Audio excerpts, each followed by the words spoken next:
Good evening. As you listen to the sound of my voice, you might begin to notice your breath deepening, slowing. Allow me to be your gentle guide tonight, effortlessly leading you through the peaceful landscapes of a story of a queen, and an island at the very edge of the world. Before we drift too far, if you feel a connection to this place, you're welcome to leave a quiet like or subscribe. Think of it not as a task, but as leaving a soft footprint in the sand before you continue your journey inward. And if you feel so inclined, you can let me know in the comments what city you're listening from, and what time it is there in your part of the world. It's a quiet way of knowing we are all sharing this moment of calm together across the quiet globe. And now, with the lights turned down low, and your body feeling heavy and warm, let's simply close our eyes and arrive at the beginning of our journey. You are standing on a shoreline. The sand isn't the brilliant white you might expect, but a soft reddish gold, stained by the rich soil of the land. It's warm beneath your bare feet. The water of the Indian Ocean that laps at your ankles is impossibly clear, a gentle turquoise blue. Behind you, a wall of green rises up, a jungle so dense and vibrant it almost hums with life. The air is thick, humid, and carries 1,000 scents you can't quite place. The heavy sweetness of unfamiliar flower, the sharp tang of salt, and the deep, rich smell of damp earth. This is Madagascar, the Great Red Island, a place that broke away from Africa, then from India. A continental raft, set adrift millions of years ago, left to dream up its own strange and wonderful forms of life. You turn from the sea and take a few steps inland into the cool shade of the trees. The sounds of the jungle envelop you. It's not a quiet place. There's a constant chorus of unseen insects, the distant, mournful call of a bird you've never heard before, and a strange, almost ghostly wail that echoes through the canopy. You look up, and there they are, lemurs, leaping from branch to branch with impossible grace, their wide, curious eyes following your every move. They are the island's most famous residents, a primate family found nowhere else on Earth, a living testament to this place's splendid isolation. Everything here seems a little bit different, a little bit stranger, a little more magical than the world you know. The trees have impossibly thick trunks, like upside-down carrots, and the forests in the south are filled with plants so spiny and alien they look like a landscape from another planet. As you walk, you come across a path, a well-worn track of that same red earth. You follow it, and soon the jungle thins, opening into a small village of wooden houses raised on stilts. People move with a slow, unhurried grace. Their faces are fascinating. You see features that speak of two distant homelands.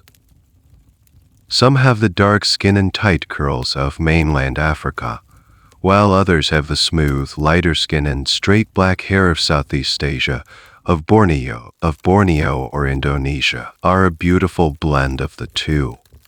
Even now, scholars and historians can't quite agree on the story of how this island was populated.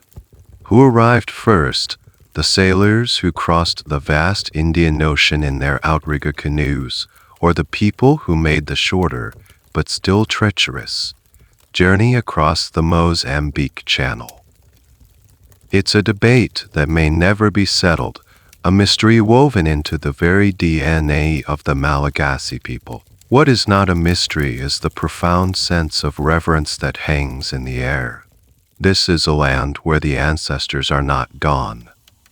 They are simply elsewhere, still watching, still influencing, still demanding respect. You see it in the elaborate tombs that dot the landscape, more solid and permanent than the houses of the living.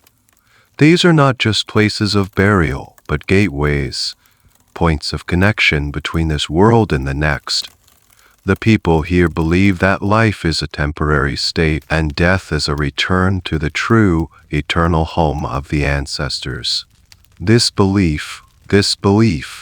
deep, unshakable connection to the spirit world shapes everything, from how a new field is planted, to how a marriage is arranged, to how justice is delivered. It's a concept of the world that is patient, ancient, and deeply ingrained. And it is a concept that will soon be tested in the most extreme way imaginable.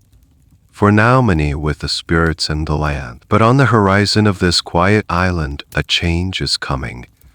A new king has a new dream, and in the shadows of his court, a young woman watches and waits, her destiny utterly unknown. The air in the highland capital, Antananarivo, is different. It's thinner, cooler, and carries the scent of wood smoke and damp stone. The city is a sprawling, chaotic collection of wooden, unearth-built houses, clinging to the steep sides of a high, rocky ridge. At its very peak, like a crown, sits the Rova, the royal palace complex. From up here, you can see for miles in every direction, across a patchwork of luminous green rice paddies that shimmer in the sun.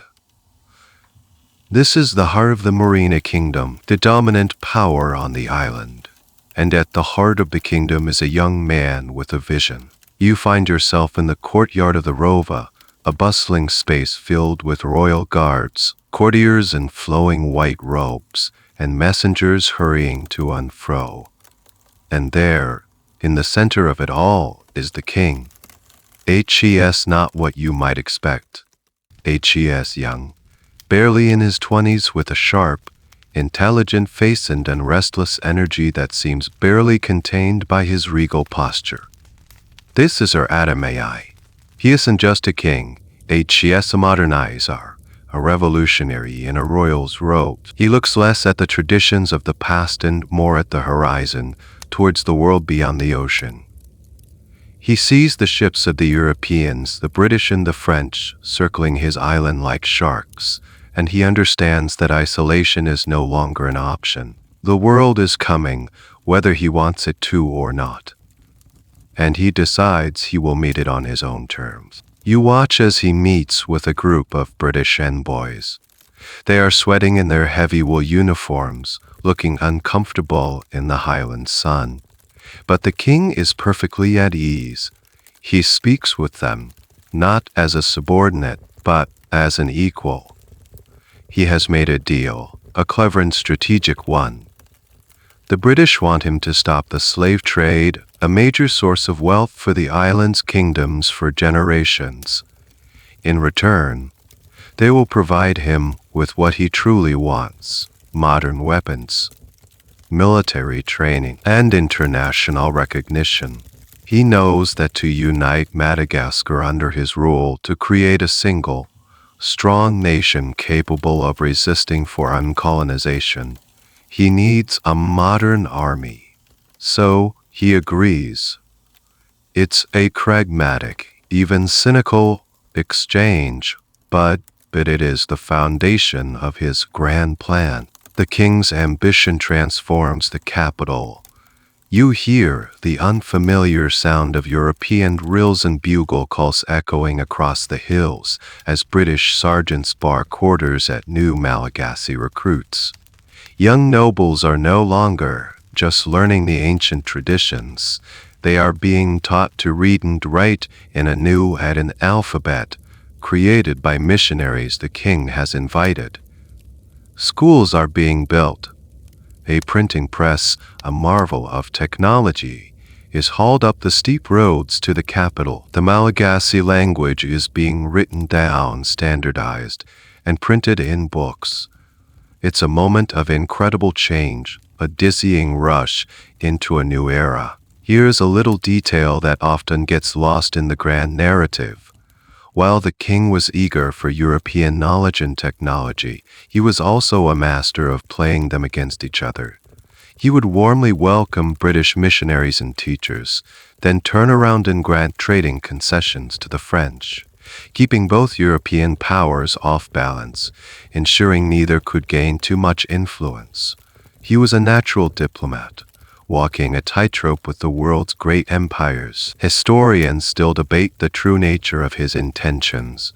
Was he a genuine Anglophile, a lover of British culture and progress? Or was he a stone-cold pragmatist, using the British for his own ends, ready to cast them aside once they were no longer useful?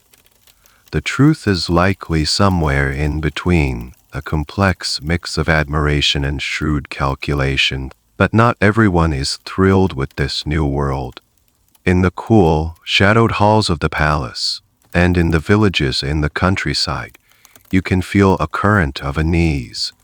Elders shake their heads at the new alphabet, seeing it as an abandonment of the sacred oral traditions.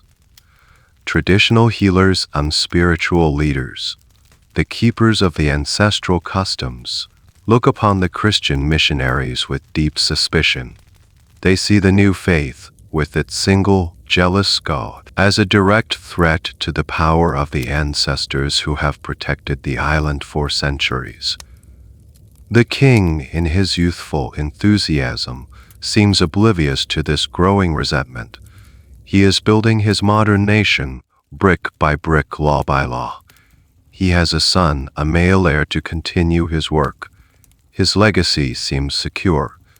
He believes he has all the time in the world. Now you drift away from the bright, sunlit courtyard of the king's ambition and into the quieter, more shadowed corners of the royal palace. The Rova is not just one building, but a labyrinth of wooden houses, corridors, and private chambers. It's here, away from the clamor of soldiers and missionaries, that the real, intricate dance of court life takes place. And it is here that you first see her. She is just a young woman, one of the king's 12 wives. Her name is Ramavo. She is not the most favored, nor the most beautiful by the standards of the court. She is often overlooked, a quiet presence in a world of bold personalities. You see her sitting with the other royal wives, weaving silk, her fingers moving with a practiced, methodical rhythm. While others gossip and laugh, she is often silent, her eyes downcast, her expression unreadable. A strategic marriage common in the Marinid dynasty to consolidate royal bloodlines. But for Ramavo, it means she is part of a system, not a center of it. She has no children with the king. In a world where bearing a royal heir is a woman's primary path to power and influence, she is seen as barren, a political dead end. You watch her as she moves through the palace. She doesn't command attention. Her clothes are fine, of course, but not as ostentatious as those worn by the king's favorite consorts. She seems to blend into the rich, dark wood of the palace walls. But if you look closely, you see a watchfulness in her eyes. She is not disengaged, she is observing. She sees the European visitors coming and going.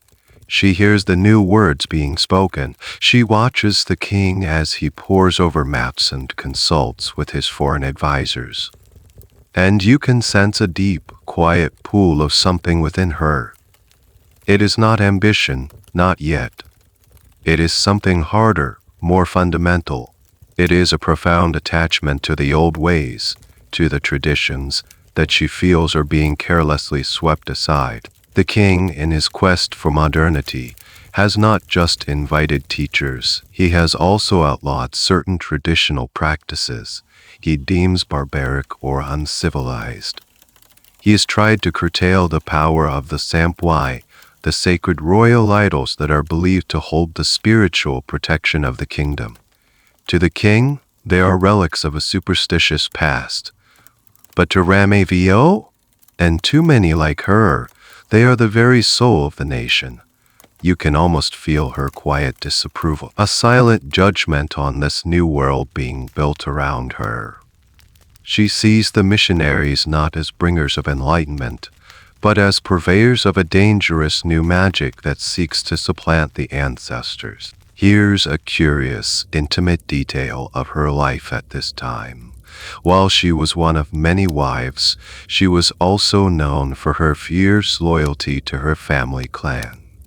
The Marina Kingdom was a complex web of aristocratic families, and Ramavio never forgot where she came from. She maintained strong ties with the conservative, traditionalist factions at court, the very people who were most unsettled by King Adam's reforms. She became a speak to her in hushed tones, sharing their fears, and she would listen. She was not a leader of this faction, not yet. She was more like a vessel, collecting all the resentment and fear that the king, in his bright-eyed modernism, was leaving in his wake. Historians often wonder about her true feelings during this period. Was she actively plotting, even then biding her time? Or was she simply a devout, traditional woman who felt her world being eroded with no thought of what was to come? Some sources, mostly written by her later European detractors, paint her as a schemer from the very beginning, but others suggest she was merely a product of her environment, a quiet conservative who would have remained in the shadows if fate hadn't intervened. It is a classic historical problem, trying to understand the inner life of someone who left no personal records of their own thoughts, especially a woman in a court dominated by men. For now, she is just Ramavio, a quiet weaver in a forgotten corner of the palace, a woman of no consequence, a footnote in the story of a great king. No one, absolutely no one, sees her as a threat. The air in the capital begins to change. The initial excitement of the king's reforms gives way to a low, humming tension. The new world is not as perfect as it seemed. The modern army is powerful, yes, but it requires constant campaigns to pacify the other kingdoms of the island, and these campaigns are costly in both treasure and lives. The new schools are teaching people to read, but they are also teaching them foreign ideas that challenge the old order. You can feel the friction, the silent tug of war between the king's bright future and the island's deep, ancestral past. Then it happens. The news spreads not like a sudden clap of thunder, but like a creeping fog, starting in the inner chambers of the Rova and seeping out into the streets of Antananarivo. The king is sick. At first, no one is too worried. Our Adame is young. He has survived grueling military campaigns. He will recover, but the days turn into a week, and the whispers grow more anxious. The British missionaries offer their Western medicine, but they are turned away by the court officials, who instead bring in traditional healers. The palace becomes a battleground of competing remedies, a clash of worlds centered on the king's ailing body. You find yourself outside the king's private residence within the Rova, but you can hear the faint, rhythmic chanting of the healers. The smell of burned herbs thicken the air. The usual hustle and bustle of the court has been replaced by a heavy, watchful silence. Courtiers gather in small, nervous groups, speaking in low voices. Who will benefit if the king dies? The question hangs unspoken in the air. The king has a designated heir, his young nephew, Rocco to be, a bright young man who has been educated by the missionaries and is a fervent supporter of his uncle's modernizing policies. His succession seems assured. But there are other factions, other powerful figures who have grown rich and influential under the old system, who look upon the young, westernized prince with dread. The end comes suddenly, and it is shrouded in mystery. The official cause of death is given as grief and exhaustion. The king, they say, despondent over the recent death of his mother, simply gave up the will to live. But no one really believes it.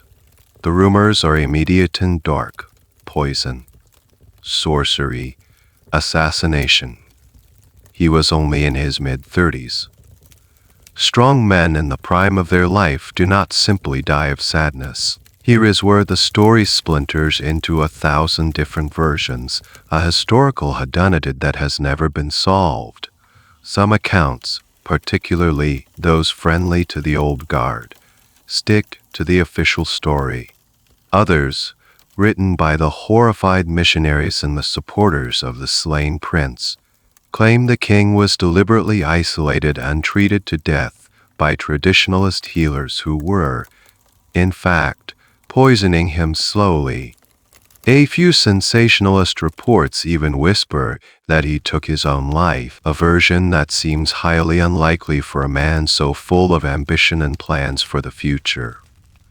Historians are still picking through the contradictory accounts, trying to separate fact from propaganda. The most plausible theory, though unprobable, is that the king died of a common but severe illness, perhaps liver disease from heavy drinking, a known vice of his, and that the political factions, seeing their chance, simply allowed nature to take its course, ensuring no modern medicine could save him. The moment the king's death is confirmed, the palace is sealed. A strange, intense quiet descends. The great modernizer is gone. The architect of the new Madagascar is dead. His body lies in his chambers, but already the focus is shifting. Power abhors a vacuum, and in the Rova, a political void is the most dangerous thing of all. The supporters of the young heir, Rocco to be, believe their moment has come to ensure a smooth transition. They are confident, perhaps too confident. They believe the path is clear. They have forgotten about the quiet woman in the shadows. They have forgotten about Ramavio. And they do not realize that in the hours since the king's last breath, she has not been grieving. She has been planning. The whispers in the palace are about to be replaced by the tramp of soldiers' feet. The night of the king's death is a canvas of black and deep indigo, the cool highland air holding a profound stillness. But inside the Rova, the silence is a lie. It is the held breath before a storm. You are a ghost in the corridors, watching as two opposing futures for the kingdom gather their forces. In one wing of the palace, the designated heir, Rocco to be, meets with his supporters.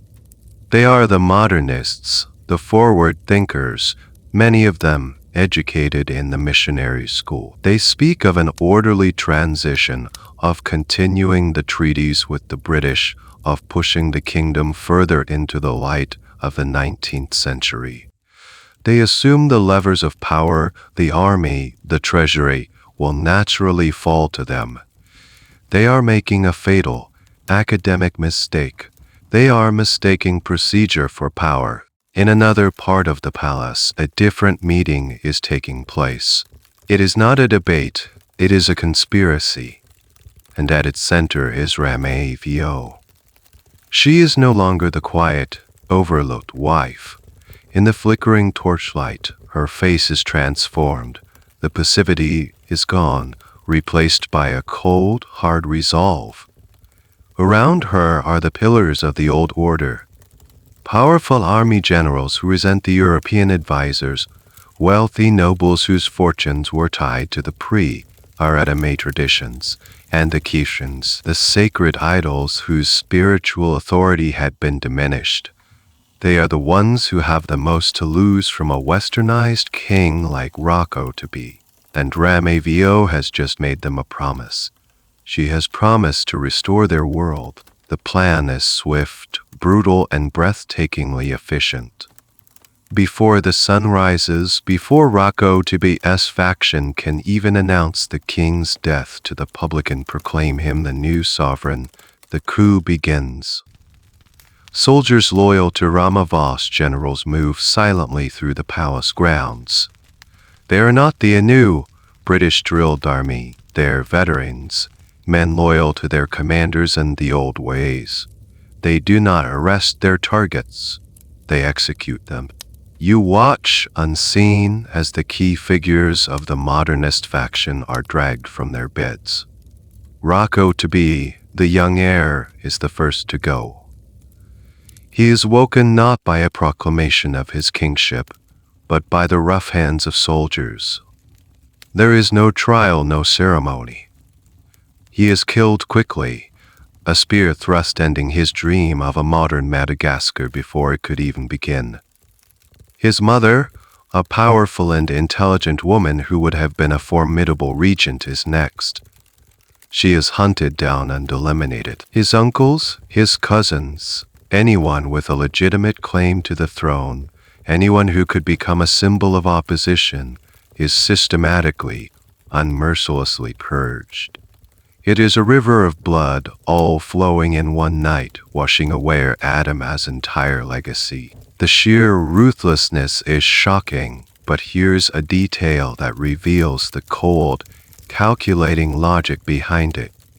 The method of execution was often chosen to avoid the shedding of royal blood on the ground, which was considered a terrible taboo.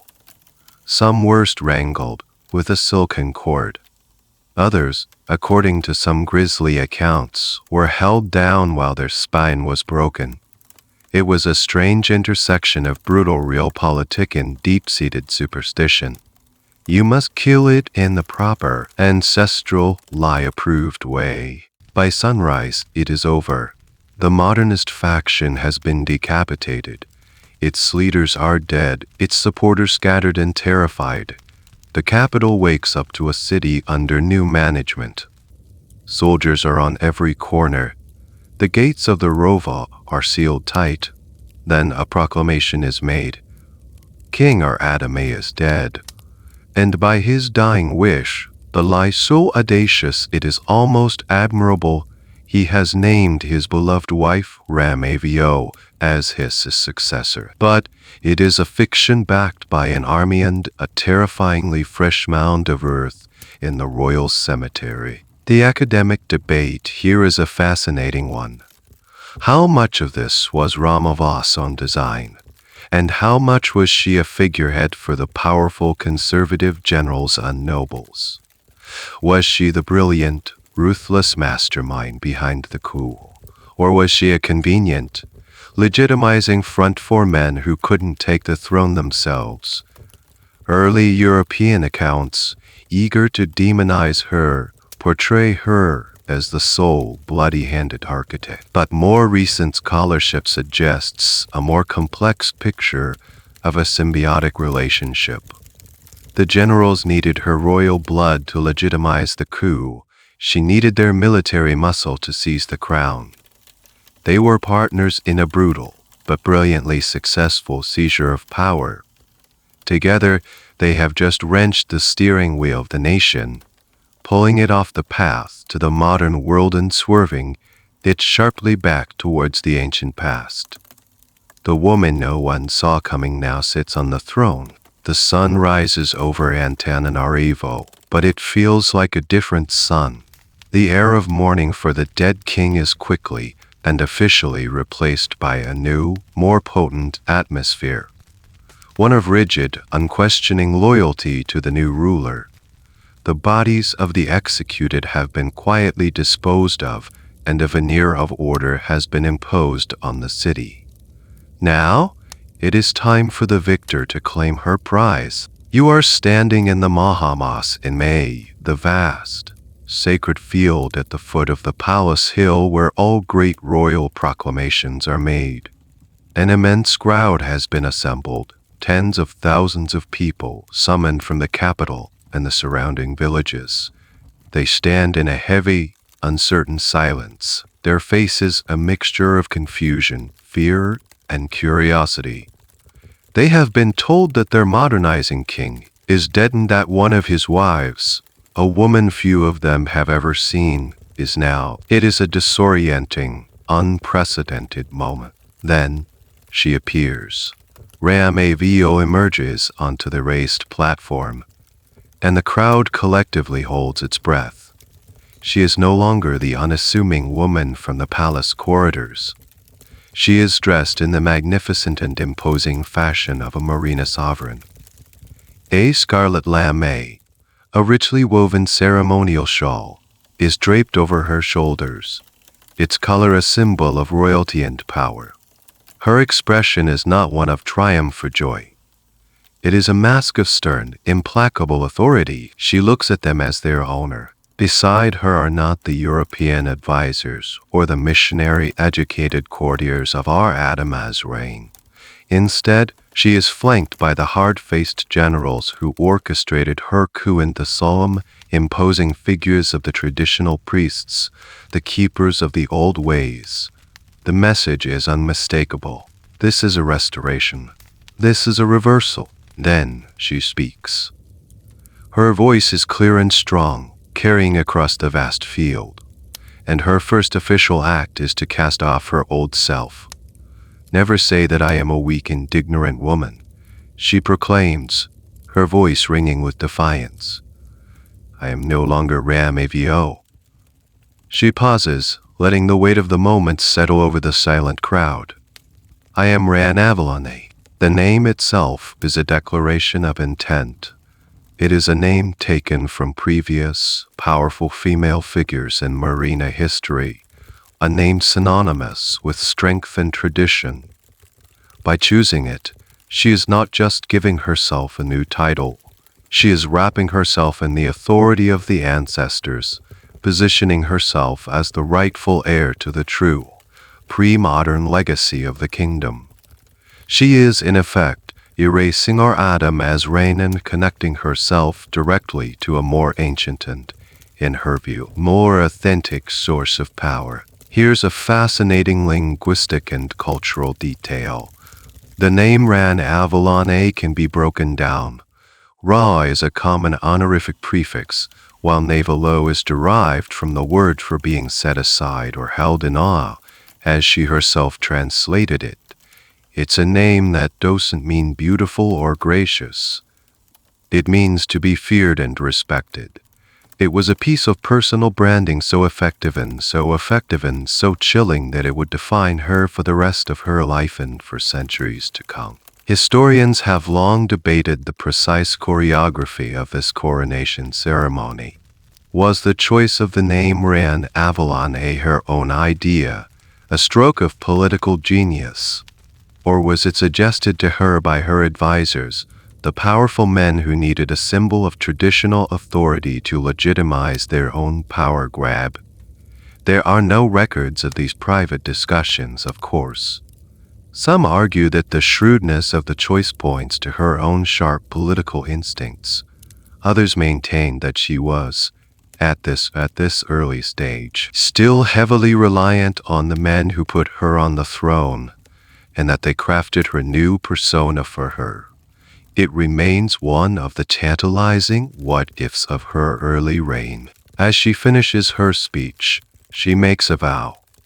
She vows to uphold the customs of the ancestors, to protect the kingdom from all threats, both internal and external, and to rule according to the traditions that made their people strong. She will not, she declares, be a subject of the British or the French. The kingdom will be master of its own destiny. The soldiers surrounding the platform raise their spears and cheer.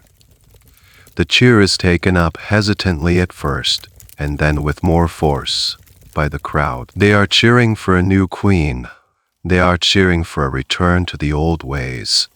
They do not yet know what this return will cost them. The woman who was Ramavio is gone. Queen Ran Avalone has arrived. The coronation ceremony was for her own people. The next performance is for the outside world. A few weeks after her ascension, Queen Ran Avalone summons the European residents of Antananarivo to the Rova. This includes the British missionaries who had been so close to the previous king, the French raiders, than the various European artisans and advisors who had flocked to our Adam as modernizing court. They walk up the hill to the palace with a sense of deep unease. His chosen successor is dead. The entire political landscape has been violently upended. You join them as they are led into a grand hall in the palace. The air is thick with tension. The queen is seated on a raised throne, looking down on them. The hard-faced generals and traditionalist ministers who form her new inner circle flank her. There are no friendly faces, no courtiers educated in English to offer pleasantries. This is not a negotiation. It is a pronouncement. The queen waits until they are all assembled before her, a small, pale-faced group in a sea of stern Malagasy authority. Then, through a translator, she speaks.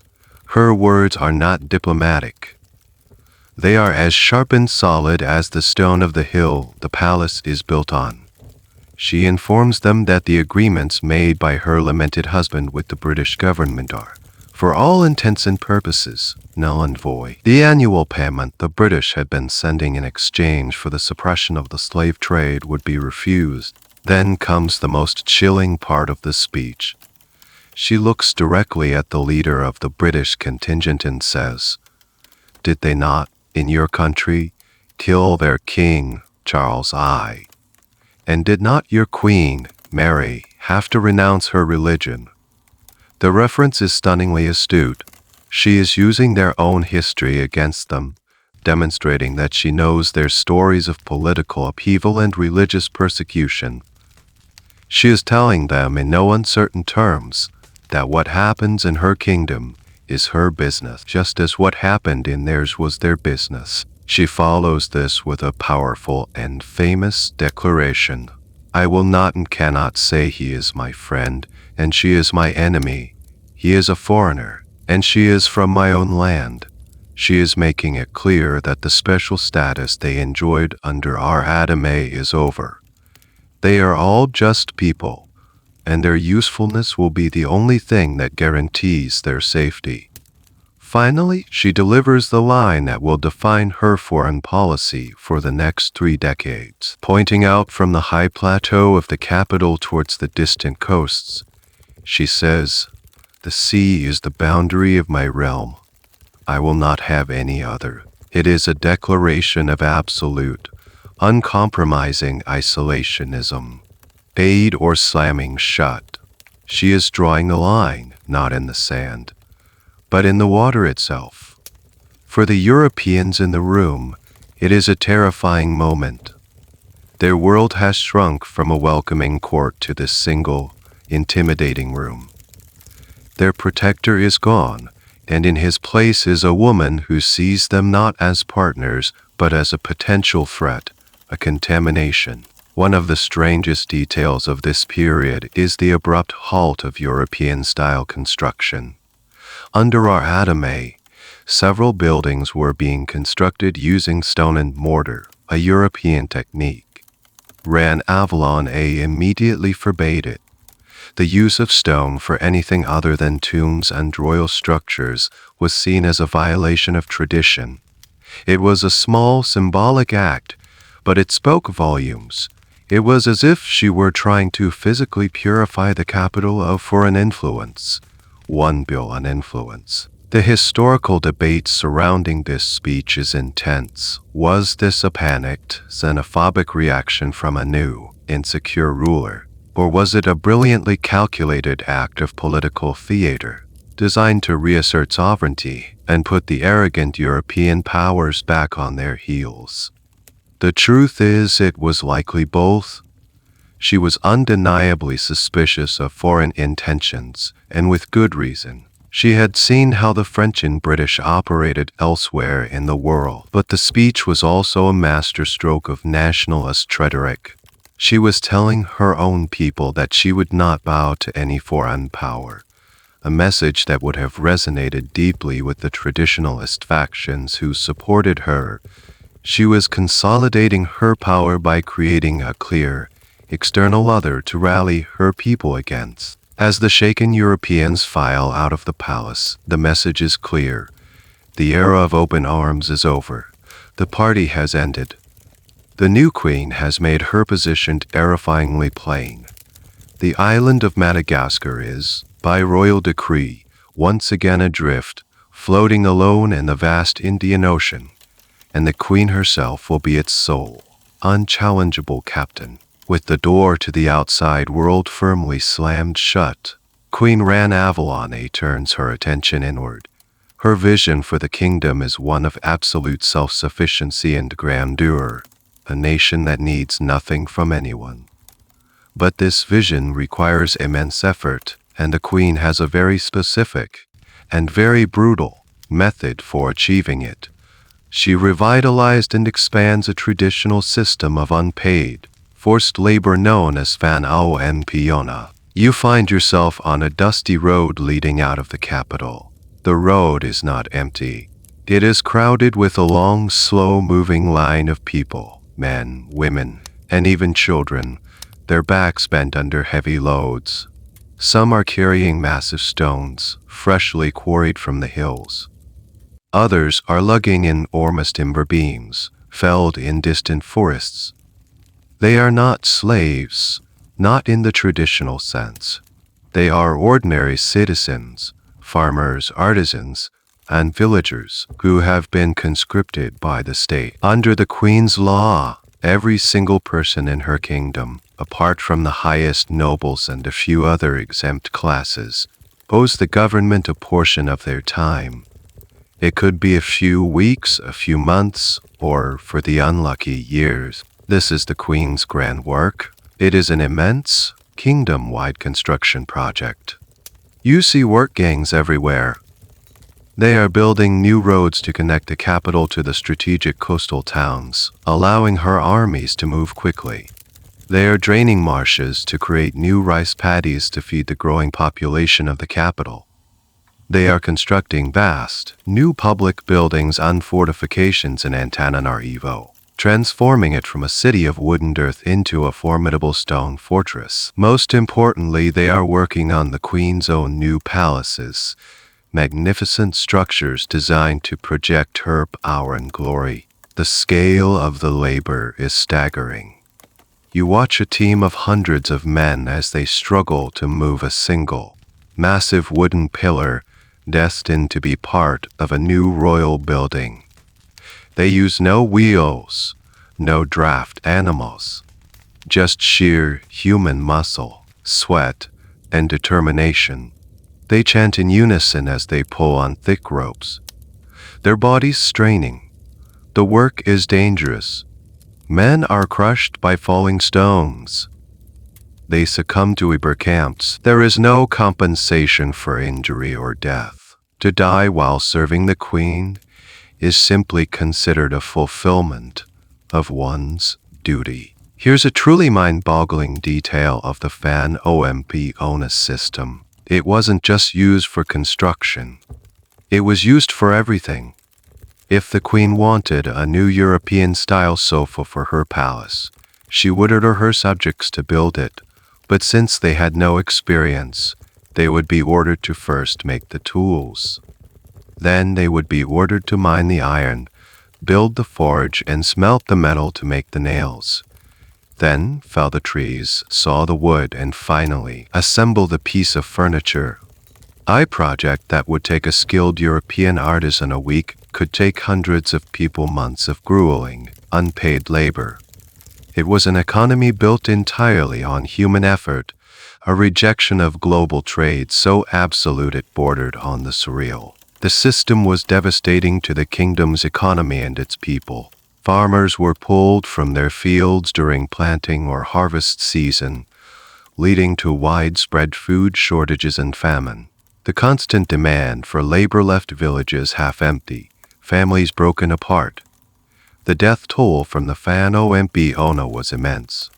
While there are no precise figures, some historians estimate that during Ran Avalone's reign, tens of thousands, perhaps even hundreds of thousands, perished in this system of forced labor.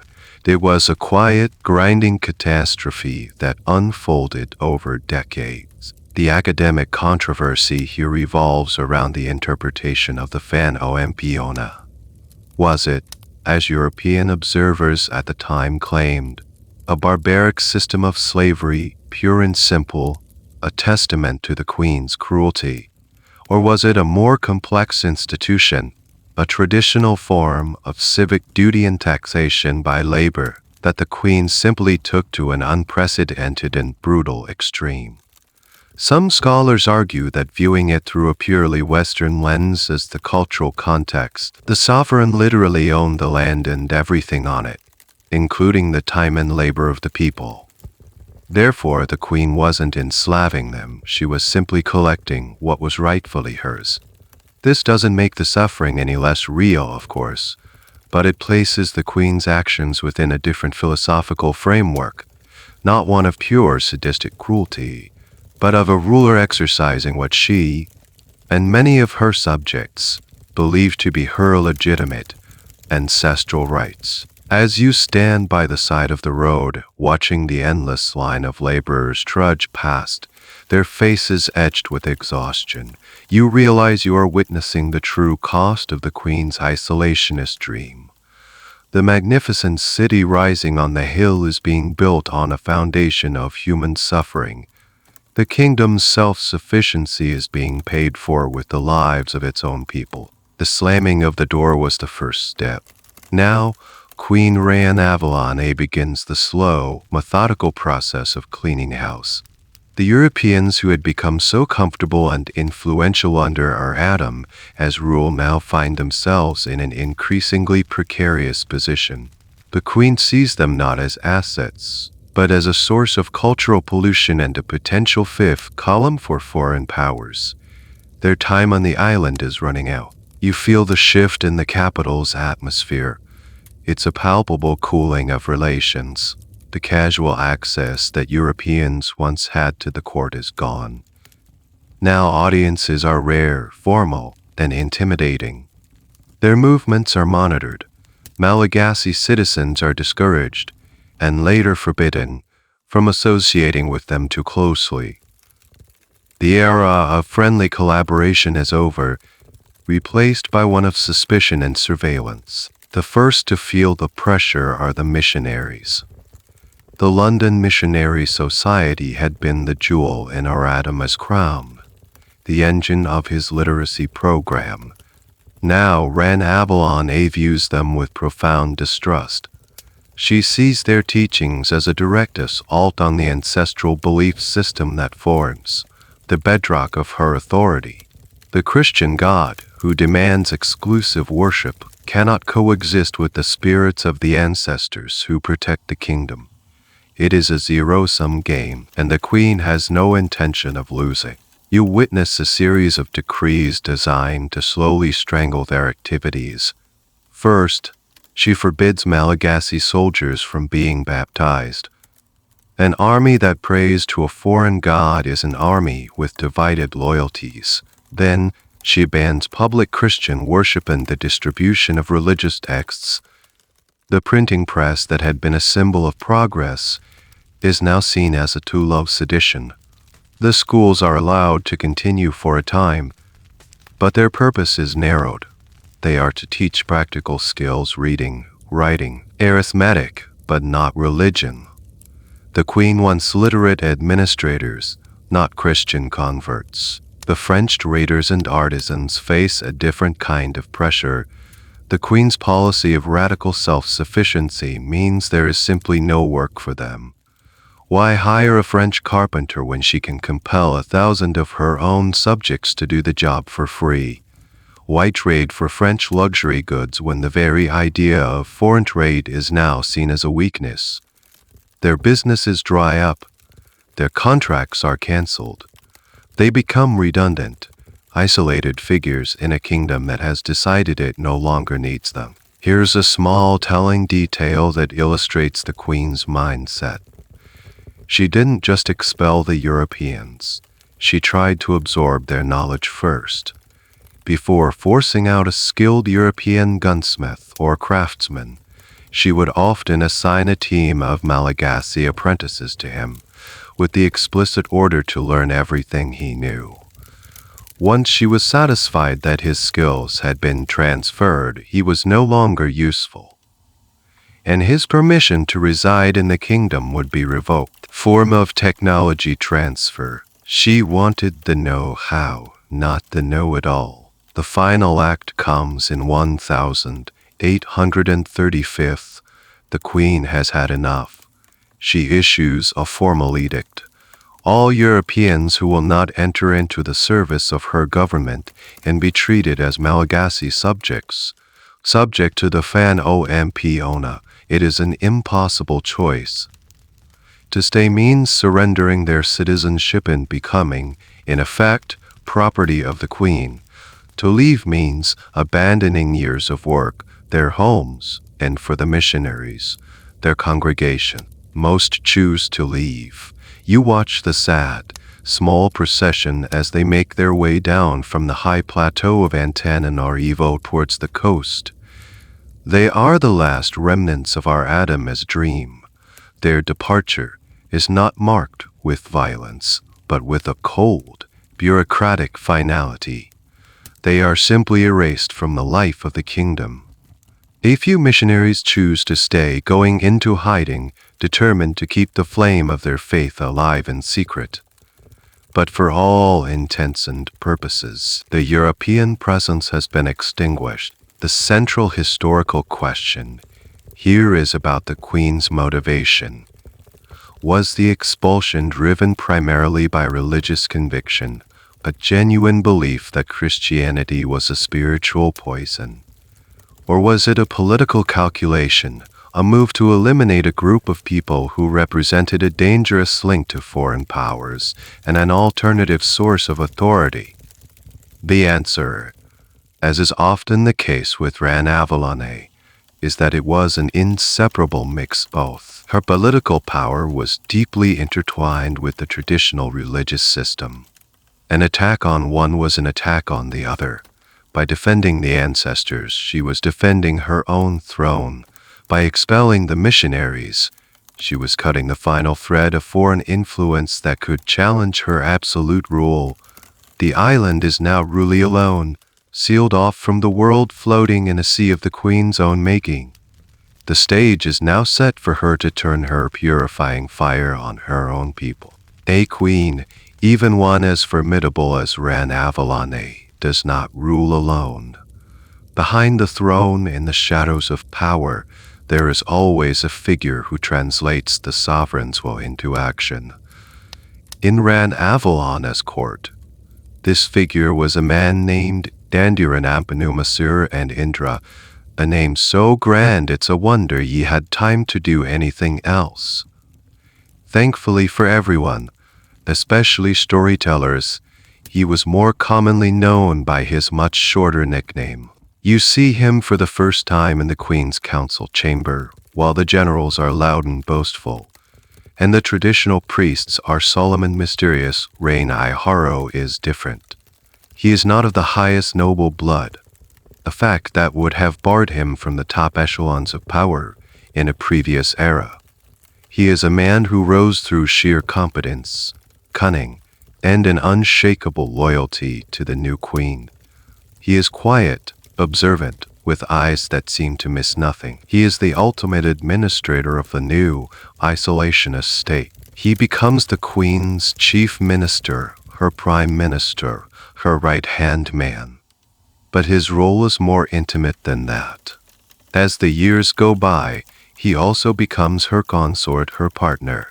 Their relationship is a fusion of the political and the personal, a partnership that will dominate the kingdom for decades.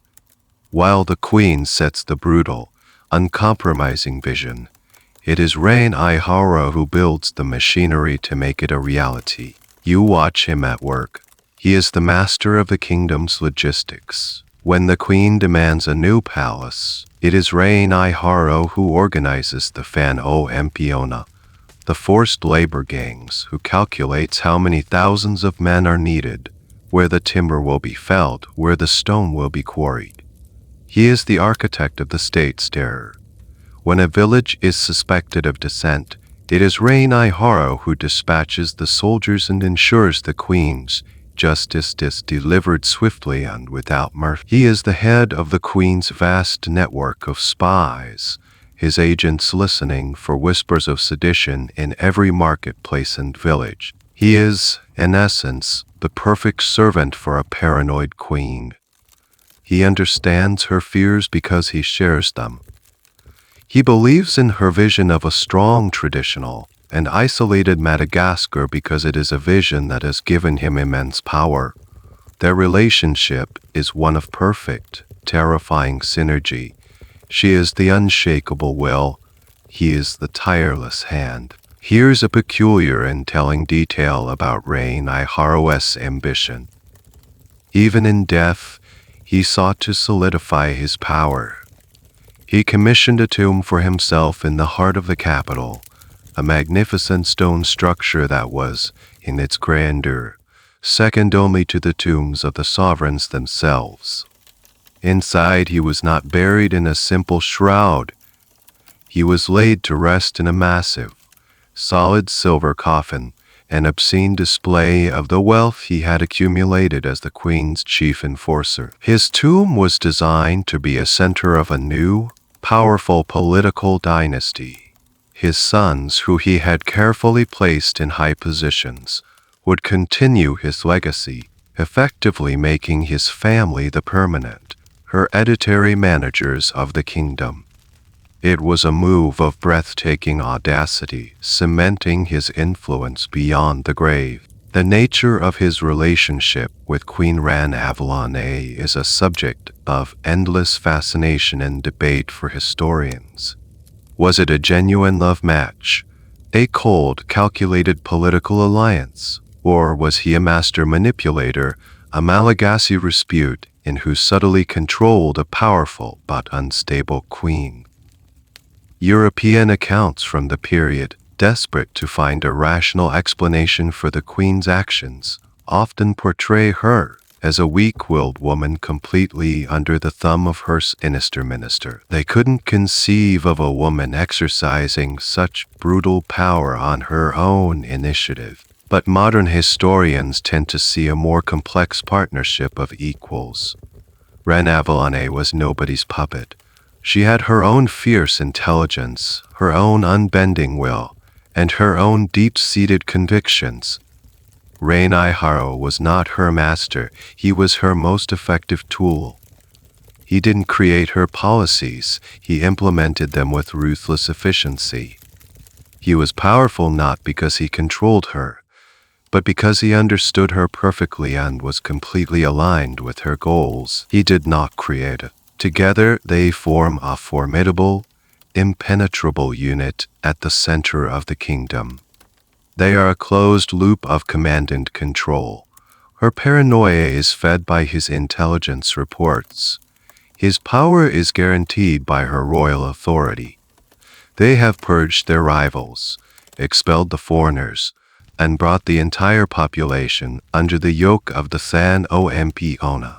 Now, with the kingdom sealed and the machinery of state perfected, they are ready to turn their attention to the final, most dangerous enemy. The threat of a new idea, a new faith. The real hunt is about to begin. You drift away from the stone halls of the palace, away from the grand pronouncements, and into the deep, green world of the Malagasy forest.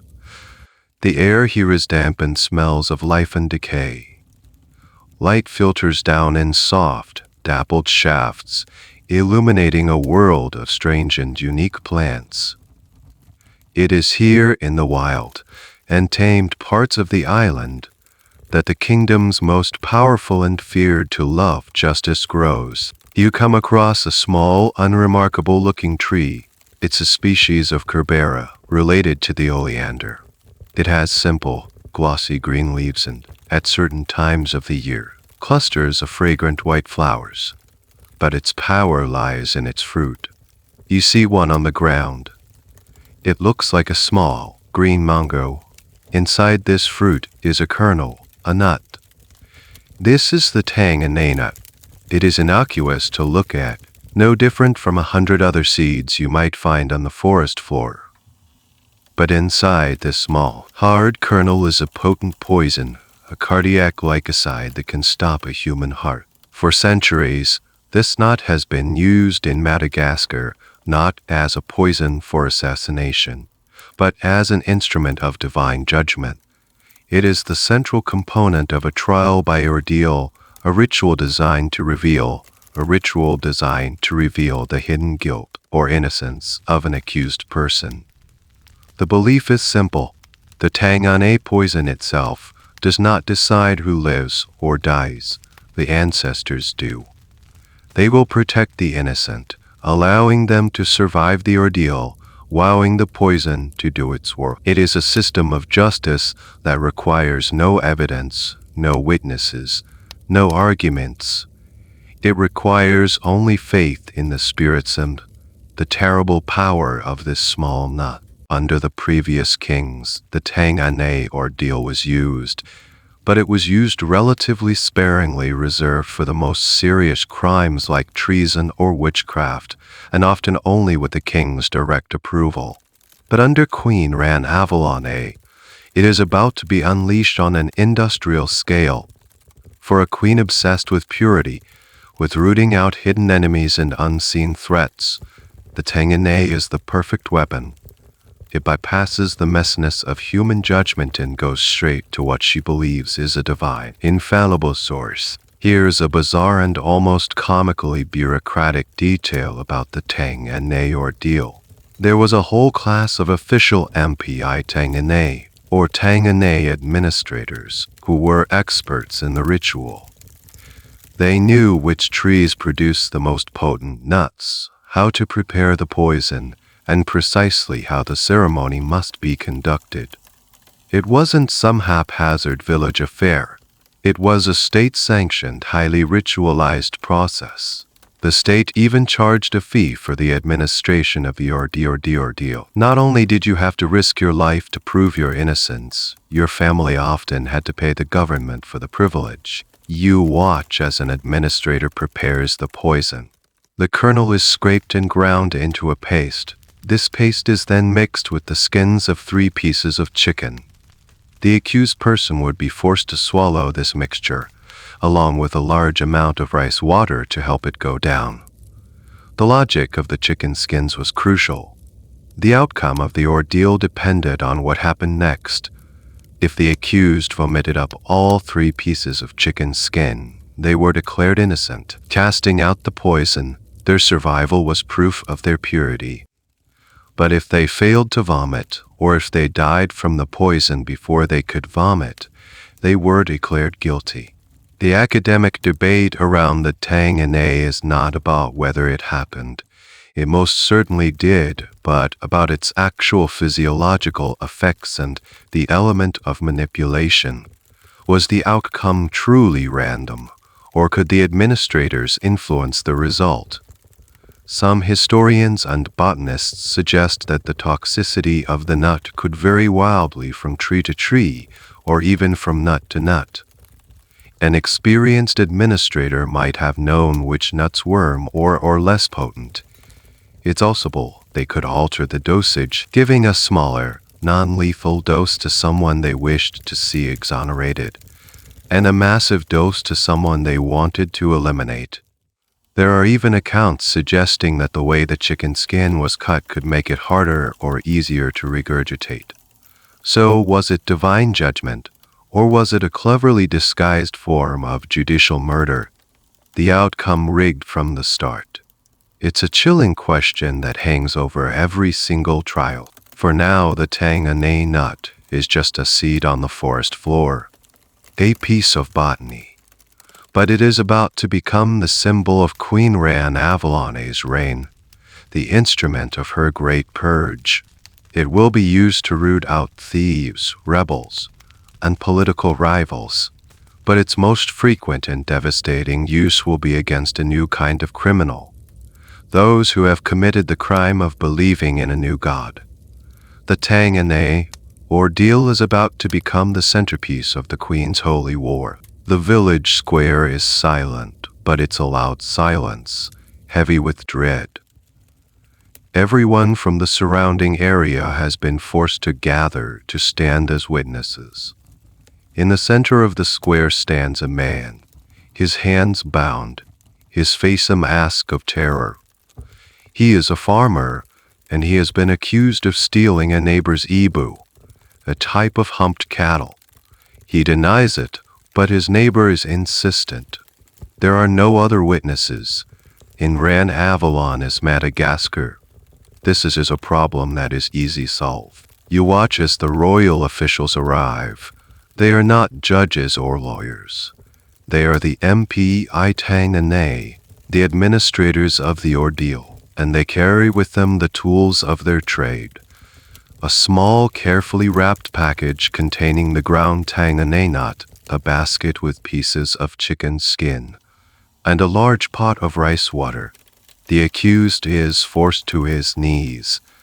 The head administrator begins a long, monotonous chant, an invocation to the ancestors, calling on them to bear witness, to look into the heart of the accused and deliver their judgment.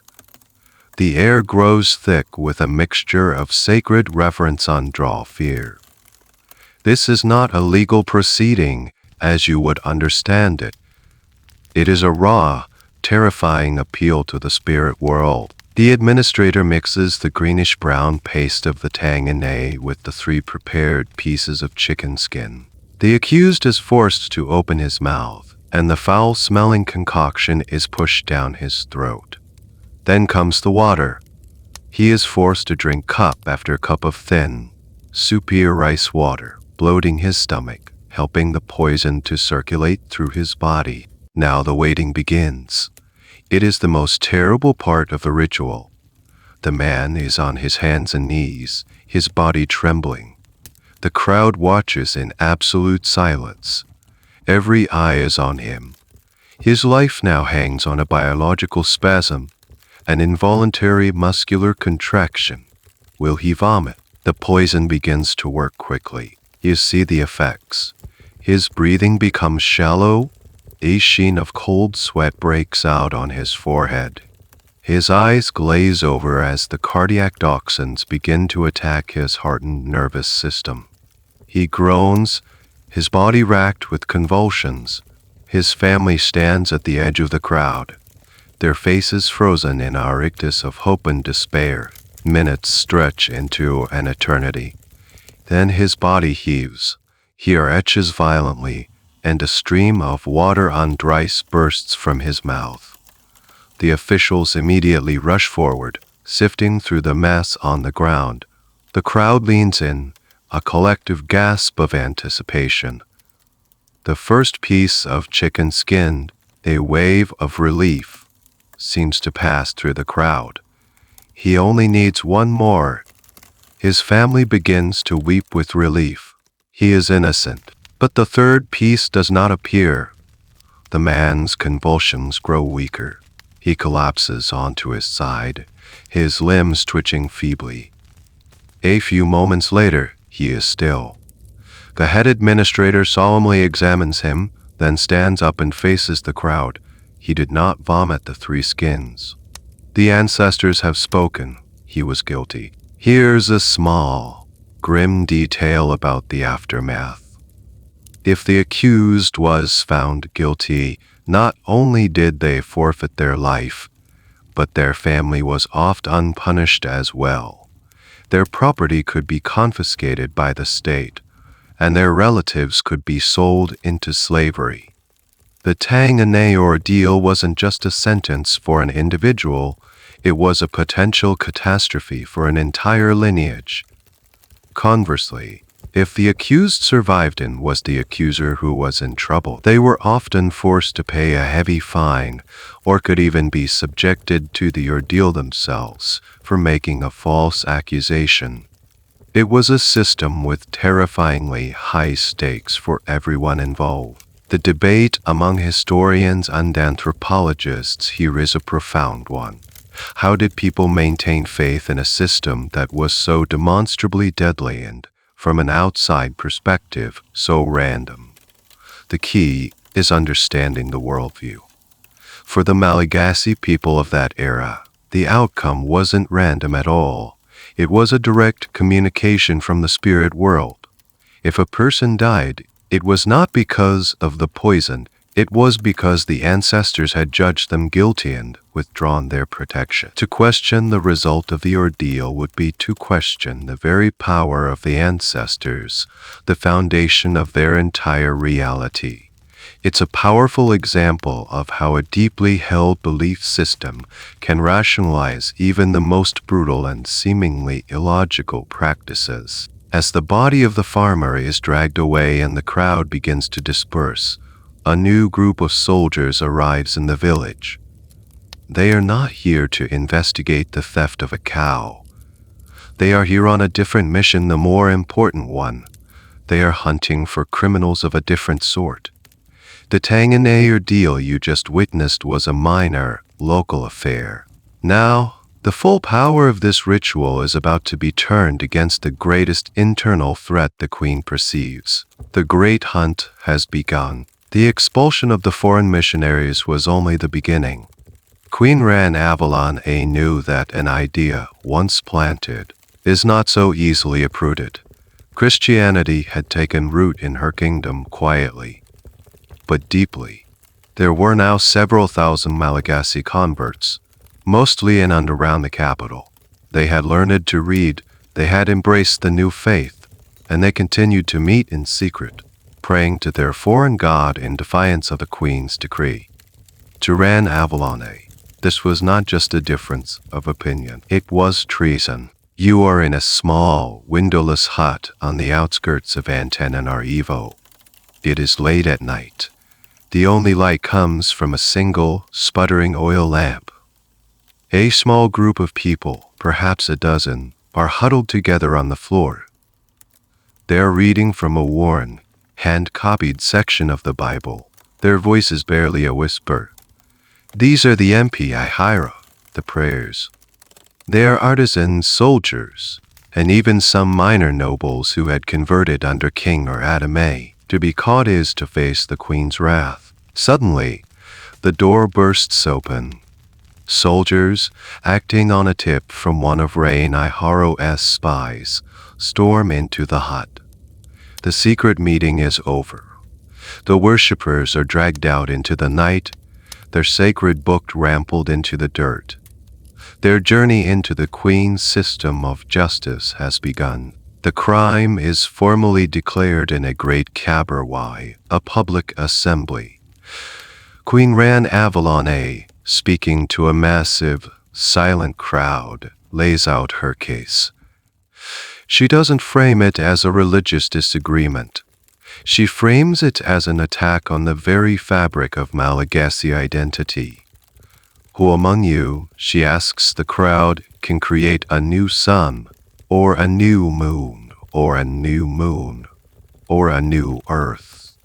You are not God, you are people. She declares that the practice of Christianity changes the customs of the ancestors.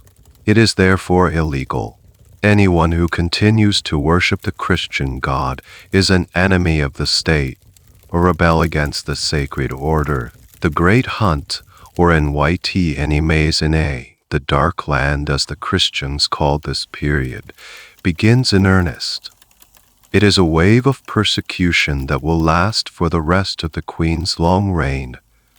Being a Christian is now a capital offense, and the primary tool for identifying and punishing these criminals is the Tanganay ordeal. But here's a fiendishly clever twist she adds to the process.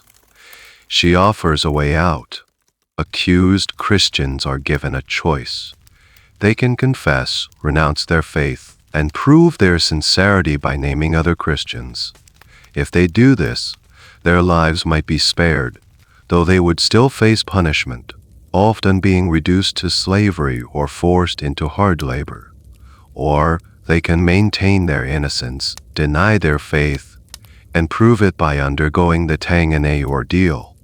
It was a cruel cycle trap. To save your life, you had to betray your friends. To maintain your integrity, you had to risk a horrific death by poison. You see how this plays out. An accused Christian is brought before the queen's officials. They are terrified. They have seen what the Tangane does. The officials press them, who else was at the secret meeting? Give us their names, and the queen, in her mercy, may let you live. Some break. They confess. They name names. And the web of persecution expands.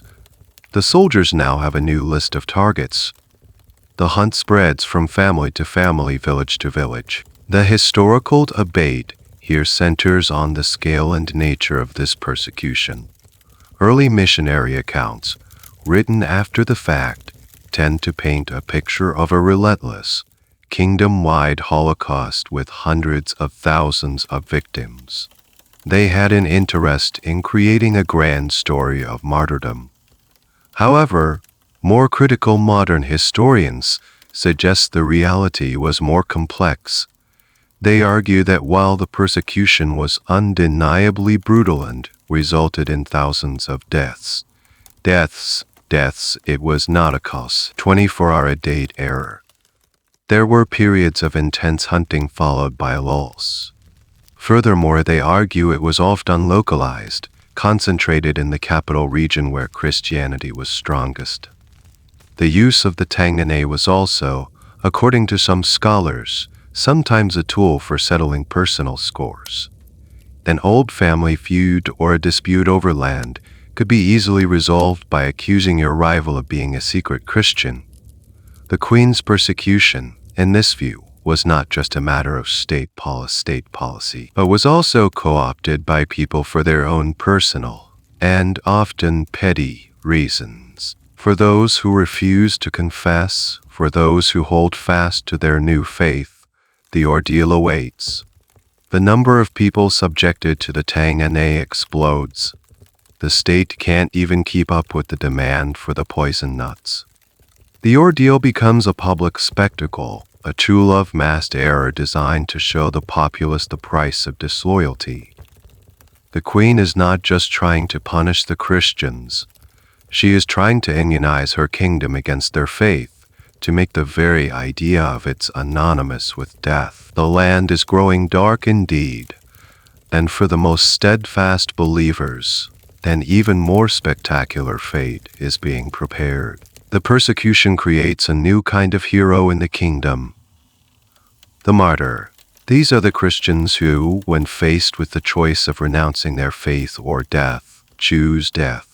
Their stories, whispered in secret among the faithful, become legends, tales of incredible courage that stand in stark contrast to the Queen's campaign of terror. And there is one place, above all others, that becomes the sacred stage for these ultimate acts of defiance. You are standing at the edge of a cliff. You are on the high ridge of Antananarivo, near the Rova. Below you, the ground drops away precipitously, a sheer rock face of gray granite. This is Ampumarina now, the place of hurling. For generations, this cliff has been a site of execution for certain types of criminals, especially those accused of witchcraft or treason. Under An Avalone, it becomes the symbol of her or against Christianity. A group of condemned Christians has been brought here. There are men and women, young and old. They have refused to confess, refused to name others, and have somehow, through chance or divine will as their followers would say, survived the Tangane ordeal only to be condemned anyway. The Queen is making an example of them. Survival of the ordeal did not always guarantee freedom if the Queen wished otherwise. A large crowd has been gathered to watch. The Queen's soldiers line the cliff edge, their spears glinting in the sun. The condemned are given one last chance. An official stands before them and offers the Queen's mercy. Renounce your new God, honor the Sampwai and the ancestors, and you will live. One by one they refuse. Their quiet defiance is more powerful than any shout. You watch as the first prisoner, a young woman, is led to the edge. She is not screaming or struggling. according to the stories that will later be told. She is singing a hymn, her voice quiet but clear in the tense silence. She is bound, and then without ceremony, she is pushed over the edge. For a moment, she is silhouetted against the sky, and then she is gone. They are executed one by one, 14 of them on this particular day, which will become the most famous event of the persecution. Some are hurled from the cliff. Others, considered to be of higher rank, are granted a less dishonorable death. They are burned at the stake in a nearby location, their ashes scattered to the wind. The message is clear. There is no escape. The Queen's power is absolute, reaching from the poison in the earth to the air itself. Here is a detail that speaks to the incredible resilience of this community. As the martyrs were being led to their execution, it is said that they saw a rainbow in the sky. For them, this was not a random meteorological event. It was a sign from their God, a symbol of the covenant, a promise that they were not abandoned. This detail, whether true or embellished, became a crucial part of the martyr legend. It transformed a grim execution into a moment of divine affirmation, a spiritual victory in the midst of a physical defeat. It gave hope to the terrified survivors who were watching from the crowd. The academic debate surrounding these martyrdoms is a delicate one. It does not question the historical fact of the executions, which are well documented. Instead, it questions the narrative that was built around them. The primary sources for the most detailed accounts, the last words, the hymns, the visions of rainbows, are the journals and letters of the London Missionary Society, written after the persecution was over. These were men who had a vested interest in creating a powerful, heroic narrative for their home audience in Britain. They needed to raise funds to inspire new missionaries and to justify their mission. So historians ask, how much of the narrative is precise journalistic reporting, and how much is hagiography, the traditional lives of the saints' treatment? Were the martyrs' final words really so eloquent? Were they also serene in the face of death? It's impossible to know for sure. The historical truth is likely that while the courage of the condemned was very real, the stories were polished and perfected in the retelling, smoothed into a perfect narrative of faith and sacrifice. The core event is true, but the cinematic details may have been, to some extent, a product of later, pious storytelling. As the last body falls and the soldiers begin to disperse the silent crowd, you are left with the profound power of the scene. The Queen intended this to be a spectacle of terror, a demonstration of her ultimate power. And on one level, it was. But on another, she has failed. She has not crushed the new faith. She has not erased its memory. She has etched it into the very landscape of her capital. The blood that stained the rocks below Ampa will, in the years to come, become the seed of a church that will outlast her dynasty, and her entire world. While the cliffs of Ampa are being stained with the blood of martyrs, another, much grander project is taking shape at the very peak of the city. Queen Ran Avalon is not just a destroyer, she is a builder. And like many absolute rulers throughout history, she understands the power of architecture as propaganda.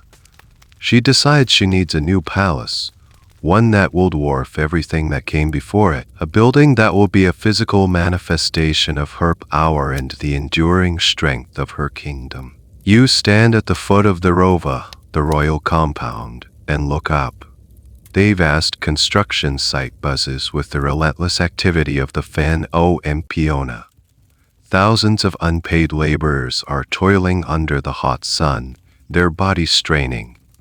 They are building Manj Akamiadena, the palace where it is good to rule. It will be the Queen's masterpiece. The scale of the project is almost unbelievable, especially for a nation in complete isolation. The palace is designed to be the largest wooden structure in the world. Its main building is a colossal square, over 100 feet long on each side and soaring to a height of 120 feet. It is a monument built of wood, but it has the presence and solidity of a stone fortress. The most immense challenge is the central roof beam, a single massive pillar that must support the entire structure. You follow a team of laborers as they journey deep into the eastern rainforests, a grueling trip of many weeks. Their task is to find a single tree, a rosewood tree, tall enough and straight enough to serve as the palace's heart. They find one, a giant that has stood for centuries. Felling it is a monumental task. Moving it is even harder. Thousands of men are conscripted for the job. They must drag this single, colossal log, weighing many tons, for over 100 miles, from the low-lying rainforest up the steep, winding roads to the high plateau of Antananarivo. There are no wheels, no machines, just ropes and raw human power.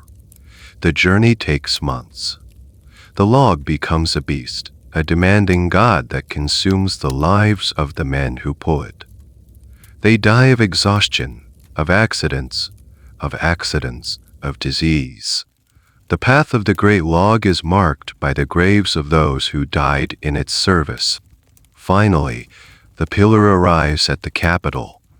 It is erected in the center of the construction site, a moment of great ceremony and immense relief. Now, the rest of the palace can be built around it. You watch as the intricate wooden walls are raised, constructed with a sophisticated system of interlocking joints, a testament to the skill of the Malagasy master carpenters. Here's a curious architectural detail that highlights the blend of tradition and new ideas in the Queen's vision. While the entire structure was made of wood, in accordance with the tradition that stone was only for the dead, the design itself incorporated certain European elements. It had large windows, verandas, and a sense of geometric symmetry that was influenced by the European buildings the Queen had seen before she expelled their architects. It was as if she were saying, "Your sense of style, but I will build it my way, with my materials, and with the sweat of my own people." The palace was both a rejection and an appropriation of foreign influence. When it is finished, Manj Okamia Dana is breathtaking. It dominates the skyline of the capital, a powerful, brooding presence visible from miles away. It is the Queen's ultimate statement. It is a palace built without a single imported nail, without a single foreign craftsman. It is a testament to the power of her will and the complete subjugation of her people. The beautiful, towering structure is a monument to self-reliance, but it is built on a fountless forgotten life. The historical debate around Manj Okamia Dana concerns its true purpose and meaning. Was it a genuine expression of national pride, a people's palace as some nationalist histories have framed it? Or was it the ultimate symbol of tyranny, a vanity project of a cruel queen, built on the bones of her subjects? The answer is that it was, and is, both.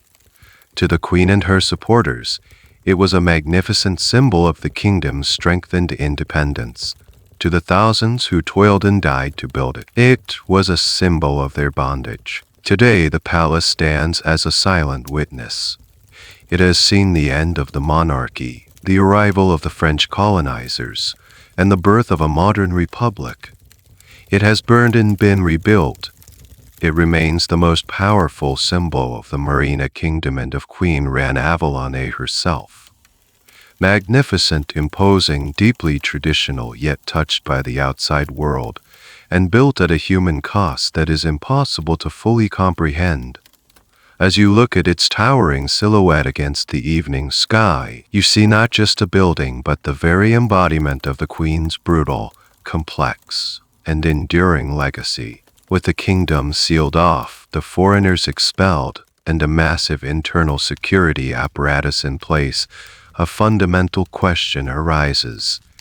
How does a nation survive? Where do you get the things you need, the weapons, the tools, the luxury goods that the elite have become accustomed to? Queen Ran Avallone's answer was simple and utterly radical.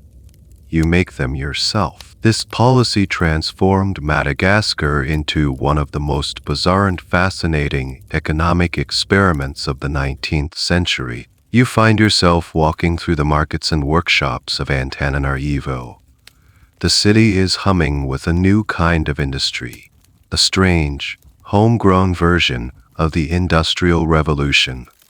The Queen and her Prime Minister, Rainiharo, have ordered the creation of a vast, state-run manufacturing complex just outside the city. It's not a place of steam engines and sprawling factories in the European sense.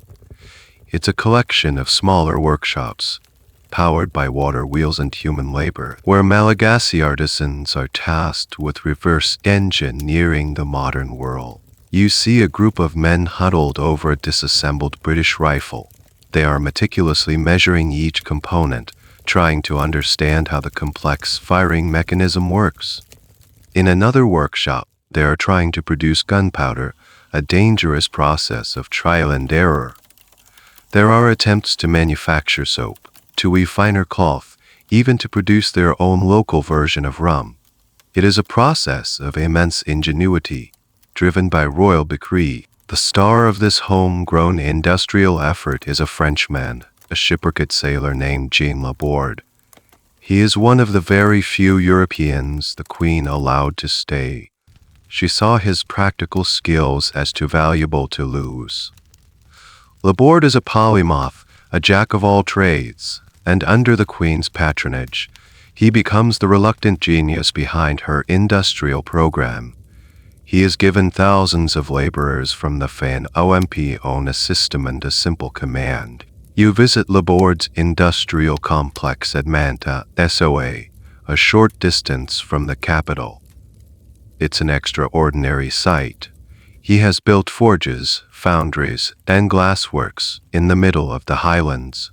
He smelts iron from local ore, using charcoal made from the surrounding forests. He builds blast furnaces powered by water wheels. He trains teams of Malagasy workers to be smiths, mechanics, and engineers. They produce everything from bricks and tiles to cannons and pistols. They even manage to build a primitive type of steam engine. It is a small, isolated bubble of industrialization, a miniature version of what was happening in Europe, created entirely from local materials and local labor, under the direction of one very resourceful foreigner. Here's a truly amazing detail. Laborde's greatest and most surreal achievement was building a full country estate for himself, complete with a lake, ornamental gardens, and a chateau, all in the French style. But because the Queen forbade the use of stone for the living, he built the entire thing, the chateau, the bridges, the balustrades out of wooden brick. It was a bizarre, tropical Versailles, a monument to his own strange position in the kingdom, built by the forced labor of the very people his inventions were helping to keep subjugated. Daily life for the average person, however, is, for them, self from this hub of innovation. For them, self-reliance means something different. It means scarcity. With no imports, everything becomes precious. A simple metal needle is a valuable tool. A piece of imported cloth is a luxury. People learn to be resourceful.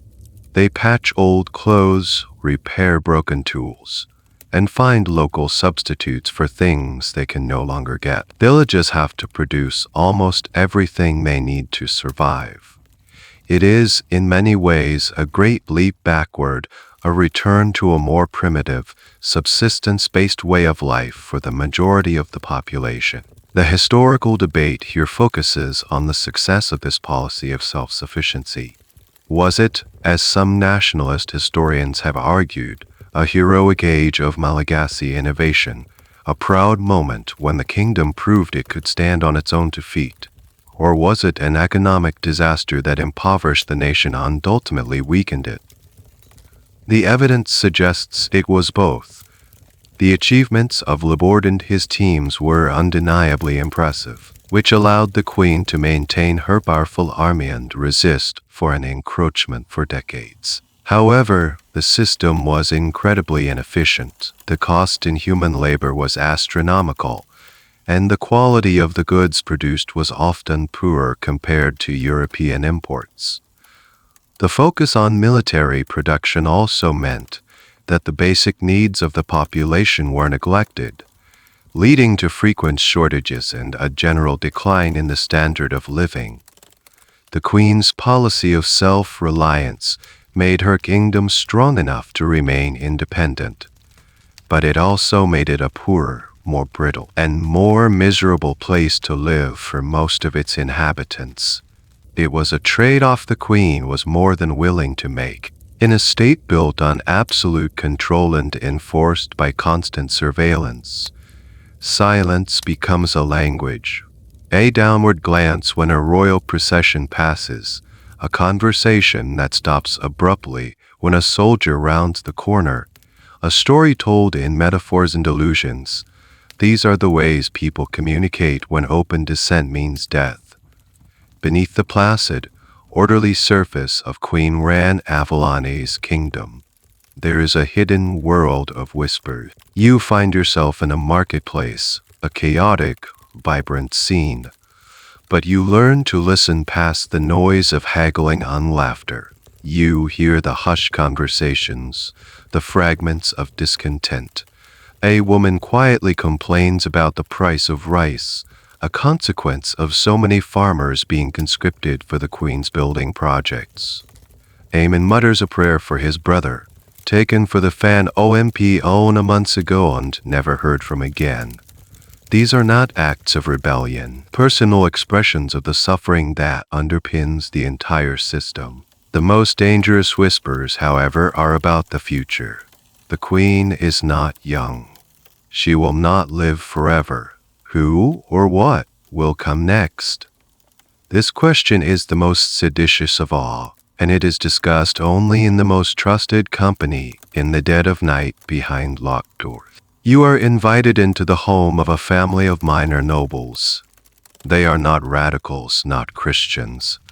They are part of the traditional elite, but they are weary. Their own relatives have been consumed by the Queen's paranoia, forced to take the Tanganay ordeal on the flimsiest of accusations. They have seen their wealth diminish as the kingdom's economy stagnates. They look at the magnificent, sterile splendor of the Queen's court, and, in hushed tones, they talk about the old days under King or Adam A. It's a sanitized, nostalgic version of the past, of course. They forget the chaos and the constant warfare of his reign, and remember only the excitement, the new ideas, the wealth that flowed from foreign raid. They whisper about the Europeans, wondering if bringing them back would be the only way to save the kingdom from itself. This is the great irony of Ran Avalon's reign. Her brutal enforcement of tradition has made the modernity she despises seem like a lost paradise. The most potent form of whispered dissent comes through storytelling. In a culture with a rich oral tradition, folktales and proverbs become a way to criticize the powerful without naming them directly. Stories circulate about a cruel, greedy crocodile who demands more and more tribute from the other animals in the river until they have nothing left. Everyone listening knows who the crocodile really is. Proverbs about the dangers of a single tree trying to block out the sun, or the foolishness of a spider who thinks her web can stop the rain, are repeated with a knowing glance. It's a subtle, coded rebellion, a way of keeping the spirit of opposition alive when open resistance is impossible. Here's a specific, and rather poignant, example of this hidden world. Secret songs and hymns composed by the persecuted Christians were passed from person to person. They didn't have paper to write them down, so they memorized them. These songs often used the metaphors of traditional Malagasy poetry to express Christian themes, referring to God as the great king or the creator of the unspoilable sky. It was a way of camouflaging their forbidden faith within their own culture, a form of spiritual resistance that was almost impossible for the Queen's spies to detect unless they knew the code. The academic question here is, how widespread was this discontent? Was it limited to a few disgruntled nobles and a small community of persecuted Christians? Or was the entire kingdom a silent powder keg, waiting for a spark? It's an incredibly difficult question for historians to answer. The sources are, by their very nature, biased. The European accounts, eager to paint Ran Avallone as a hated tyrant, emphasize every sign of popular Malagasy kingdom, of course. Paint a picture of a universally beloved monarch and a loyal, happy populace. The most likely truth is that for the vast majority of the rural population, life was a matter of survival, not politics. Their primary loyalty was to their village, their family, and the ancestral customs. They may have feared the Queen's power and resented the demands of the Fan o Mpiona, but the idea of actively plotting against the sovereign, a semi-divine figure, would have been alien to them. The whispers of true political opposition were likely confined to the elites in the capital, the people who had the most to lose from a change in the system. They were the ones with the connections, the education, and the proximity to power to even dream of a different future. And their dreams were beginning to coalesce around one person. The one person the Queen could not easily eliminate, her own son. At the very center of this web of fear and oppression there is an anomaly, a living contradiction to everything the Queen stands for. This is her son, the Crown Prince, Rocco II. He is the sole heir to the throne, the future of the kingdom, and he is nothing like his mother. You see him for the first time as a young man in the Rova. He is handsome, charming, and carries an air of gentle melancholy. While his mother is stern, reclusive, and feared, the prince is approachable, curious, and widely loved by the people who know him. He is the living embodiment of the kingdom's central conflict. His mother is the architect of the isolationist, traditionalist state. His father, in the eyes of many, was the progressive king Ardamai, even though his paternity was a topic of hushed debate, with many believing his real father was Andy Renampi Ainaimarine, Rain Haru. The prince seems to have inherited none of his mother's iron will, but all of the modernizing spirit of her great rival. From a young age, Rocco shows a dangerous curiosity about the outside world. He learns to read and write, and he secretly devours the books left behind by the missionaries. He learns English and French from the few Europeans, like Jean Laborde, who remain in the kingdom. He becomes fascinated by their stories of Europe, of its technology, its politics, its culture. He looks at his mother's kingdom, and while he loves his people, he sees the stagnation, the poverty, the suffering Colossi. He becomes a beacon of hope for all the disparate groups of dissenters. The remaining Christians see him as their potential savior, a new Constantine who will end the persecutions and restore their freedom to worship. The modernist nobles, who dream of reopening the country to foreign trade, see him as the key to restoring their fortunes. Even the common people, who suffer under the Fan o Mpiona, look to the kind-hearted young prince as a symbol of a gentler future. His relationship with his mother is a strange and complex one. Queen Ran Avallone, in her own way, seems to have genuinely loved her son. She dotes on him, showers him with affection, and exempts him from the harsh realities of her rule. Yet, she is not blind. She hears the whispers from her spies about his secret meetings, his pro-European sentiments. It is the one area where her otherwise ruthless political logic seems to fail her. She could have had him killed, as she had killed so many other potential rivals. But he is her son, her only child. She cannot bring herself to do it. Instead, she surrounds him with her own loyalists, trying to insulate him from the influences she fears. Here is a fascinating and telling detail about the prince's character. He was known to be an alcoholic and was often seen in a state of public drunkenness. Some historians have interpreted this as a simple character flaw, a sign of weakness. But others see it as a coping mechanism, the tragic response of a sensitive, humane man trapped in an impossible situation. He is caught between loyalty to his terrifying mother and sympathy for her suffering people. He has the title of crown prince, but no real power to change anything. His drinking, in this view, is a symptom of his despair, an escape from the psychological prison he inhabits. The prince begins to act. His rebellion is not open, not at first. It is a rebellion of compassion. He uses his influence and his personal funds to help the victims of his mother's policies. There are numerous accounts of him secretly paying the fines for accused Christians, or using his authority to have people released from the Fano Empiono. He becomes a sort of one-man clemency board, operating in the shadows of his mother's brutal regime.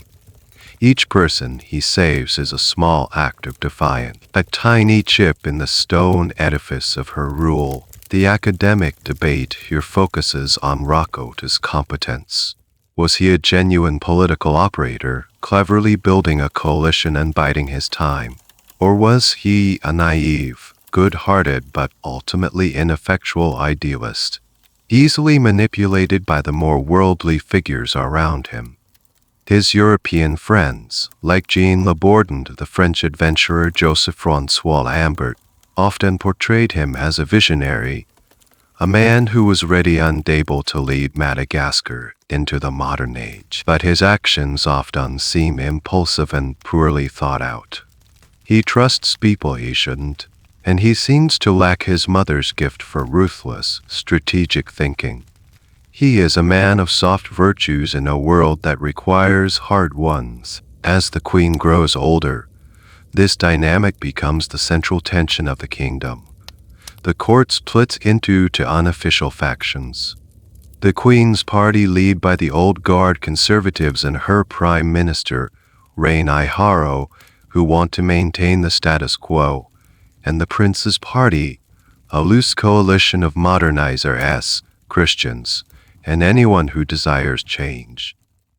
The entire kingdom holds its breath, watching this slow, silent struggle between mother and son, between the past and the future. The prince knows he cannot wait for his mother to die of natural causes. The kingdom is suffering too much.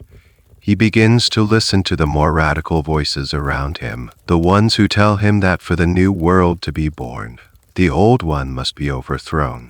While the internal drama between mother and son plays out in the capital, the outside world has not forgotten about Madagascar. The European powers, particularly Britain and France, are still circling, their appetite for colonies and commercial opportunities undiminished. They look at Avalon-A's closed kingdom as an intolerable anomaly, an insult to their 19th century faith in free trade and imperial expansion. They have tried diplomacy. You are standing on the eastern coast of the island, near the port town of Tomasina. The air is hot and sticky. From the shore, you can see them on the horizon. 3 warships, 2 British and 1 French, their sails full, cutting through the blue water. They are a vision of European naval power, confident and imposing. Their mission is to punish Queen Ran Avalone for her ill treatment of European citizens and to force her to reopen her kingdom to trade. They believe that a brief, sharp show of force will be enough to bring the savage queen to her senses. The commanders of the small flotilla are supremely confident. They have modern cannons, disciplined marines, and the technological superiority of the world's leading industrial nations. They are facing a backwards, isolated kingdom that they assume is armed with little more than spears and outdated muskets.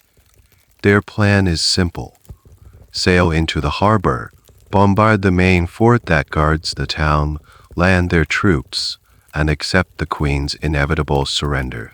The ships draw closer, their gun ports open. The bombardment begins. The sound is deafening, a series of thunderous roars that echo across the water. Cannonballs scream through the air and smash into the air and smash. It looks like a complete success. The fort seems to be crumbling under the assault. The European commanders order their troops to the landing boats. It is time to go ashore and claim their victory. This is where their plan begins to unravel. The Malagasy defenders, led by one of Reign Iharo's most competent generals, are not the disorganized rabble the Europeans expected. They have been preparing for this day for years. They have their own cannons, some of them cast in Jean Laborde's foundries, and they have been trained to use them. As the landing boats approach the shore, the fort, which had seemed silenced, roars back to life, splintering wooden band. Worse for the invaders, the Queen's army has another, more terrifying weapon. The European Marines, sweating in their thick wool uniforms, manage to struggle ashore, only to find themselves fighting in a landscape designed to kill them. They get bogged down in mangrove swamps. They are picked off by hidden snipers firing from the dense jungle foliage, and they begin to fall victim to an enemy far deadlier than any Malagasy soldier, malaria, and the Queen has often referred to it as her greatest general. Here's a small but significant detail of the battle. The Malagasy forces used a clever deception. The main fort that the Europeans had been bombarding was, in large part, a decoy. Its outer walls were designed to absorb the cannon fire, but the main defensive force and their best cannons were hidden in smaller, well-camouflaged positions along the coastline. The Europeans had wasted their ammunition pulverizing us, waited for them to get in close. The punitive expedition turns into a fiasco. The combined Anglo-French force is repulsed, humiliated. They are forced to retreat to their ships, dragging their wounded with them and leaving their dead behind. They have lost dozens of men, not to a glorious battlefield charge, but to disease and sniper fire. They have completely underestimated their opponent. They thought they were fighting a disorganized tribe. They found themselves fighting a disciplined, well-prepared national army defending its homeland. The historical debate here concerns the long-term impact of this victory. Did it, as Ran Avalone and her supporters believed, secure the kingdom's independence and prove the success of her isolationist policies? Or did it simply postpone the inevitable, hardening European attitudes and ensuring that when they did return, they would come with a much larger and more determined force? In the short term, the victory was total. It massively boosted the Queen's prestige at home and sent a clear message to Europe that Madagascar was not an easy prize. It solidified her belief that her path was the correct one. But in the long run, it may have sealed the kingdom's fate. The French, in particular, would not forget the humiliation at Tomasina. The memory of their defeat would fuel their desire that would come to fruition decades later. As the European warships limp away over the horizon, a different kind of spectacle is being prepared on the beach. The Queen has won the battle. Now she is going to deliver a final, gruesome message to the defeated invaders. The victory on the coast is complete, but for Queen Ran Avalone, it is not enough to simply defeat her enemies. She needs to make a statement, a grim and unforgettable piece of political theater. The European soldiers who were killed during the failed invasion, their bodies left behind in the hasty retreat, become the props for her final, brutal act. You are back on the beach at Tomasina. The smoke has cleared, and the sounds of battle have been replaced by a grim, purposeful activity. Malagasy soldiers are collecting the bodies of the fallen European Marines. There's no sense of reverence for the dead. These are not honored warriors. They are the physical evidence of a foreign transgression. Their bodies are decapitated. The heads of 21 British and French soldiers are then carried to the shoreline. They are impaled on long poles which are hammered into the sand, facing out to sea. It is a horrifying, visceral display. It is a message to the departing warships and to any other ship that might dare to approach the Queen's shores. This is what happens to those who try to violate our kingdom. The silent heads seem to scream. This is the price of your arrogance. This act, more than any other, cemented Ran Avalon's reputation in Europe as a bloodthirsty, savage queen. It was seen as the ultimate act of barbarism, a complete rejection of the civilized rules of warfare. But from the Queen's perspective, it was a perfectly logical and traditional act.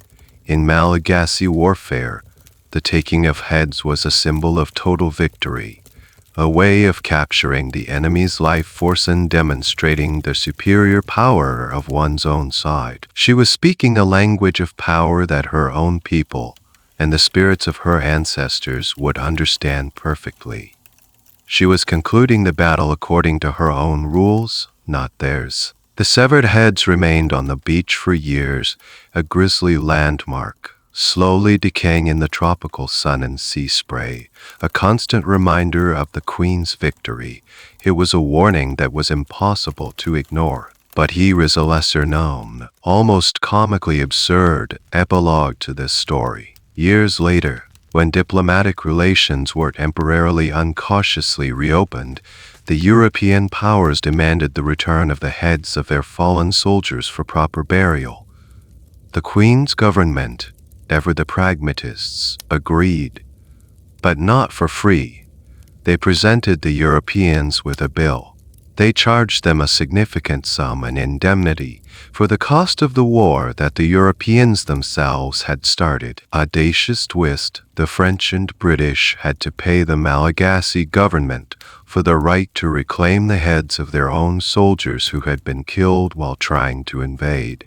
It was a masterstroke of cynical, almost mocking diplomacy. The historical debate surrounding the impaled heads is not about the facts, but about their interpretation. Was this an act of pure, unadulterated cruelty, as the European press at the time portrayed it, or was it a calculated act of statecraft, a piece of necropolitics designed to project an image of implacable strength and deter future invasions? Many modern historians lean towards the latter interpretation. They argue that Ran Avalone was a shrewd political operator who understood the power of symbols. She knew that stories of the impaled heads would travel back to Europe and might make other commanders think twice before attempting another invasion. It was brutal, yes, but it may also have been brutally effective.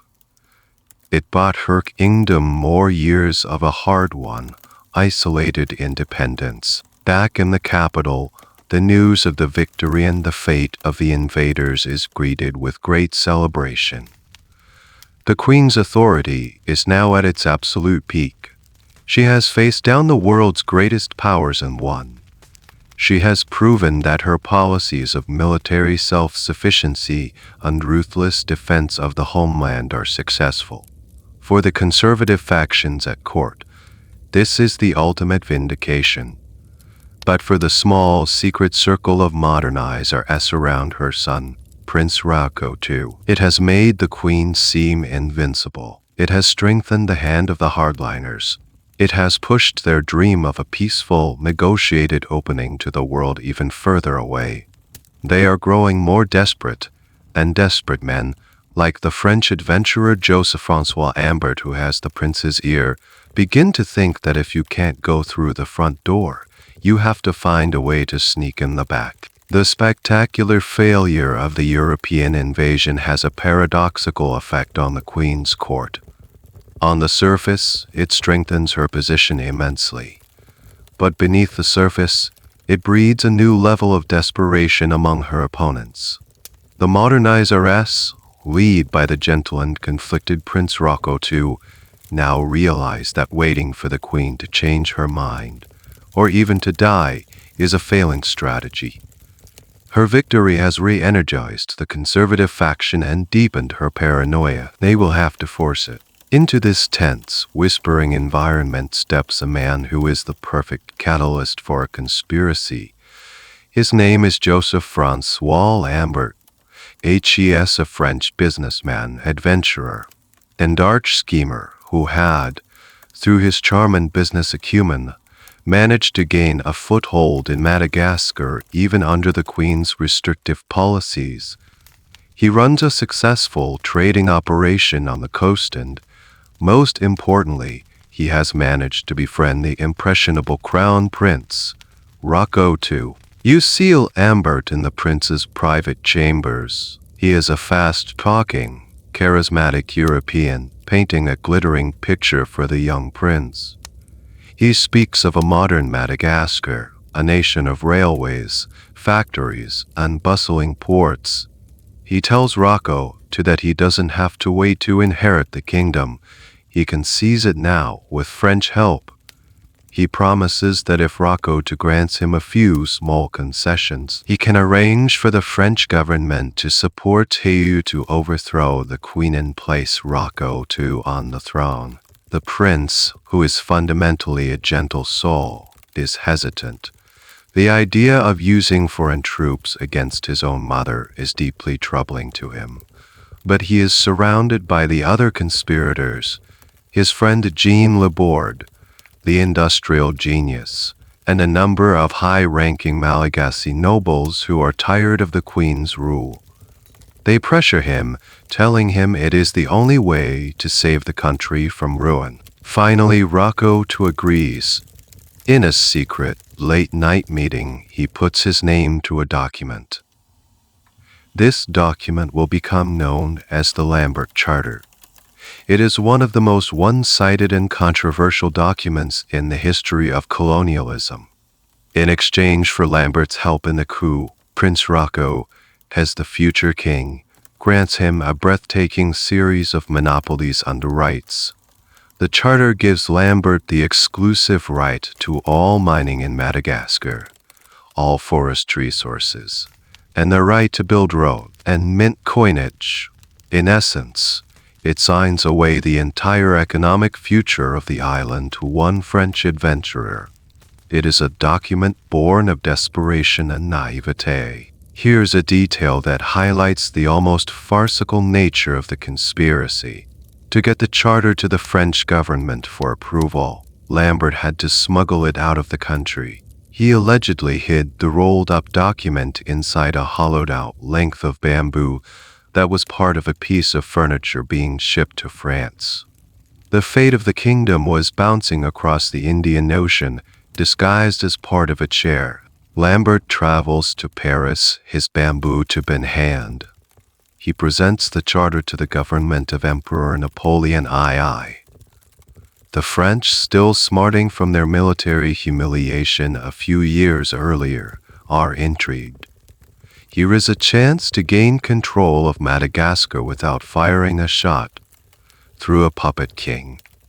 They give Lambert their cautious approval and he prepares to return to the island to trigger the coup. The historical debate here is intense. What was Rocco thinking? Did he actually read and understand the document he was signing? Or was he so desperate so trusting of his charismatic French friend that he would have signed anything. Some historians argue that he was a pawn, a well-intentioned but clueless prince who was completely outmaneuvered by a seasoned colonial operator. They point to the absurdity of the concessions as proof that he couldn't have understood their implications. Others offer a more charitable, if tragic, interpretation. They suggest Rocco knew he was making a terrible deal, but he saw it as a necessary evil. He was making a deal with the devil to save his country from his mother.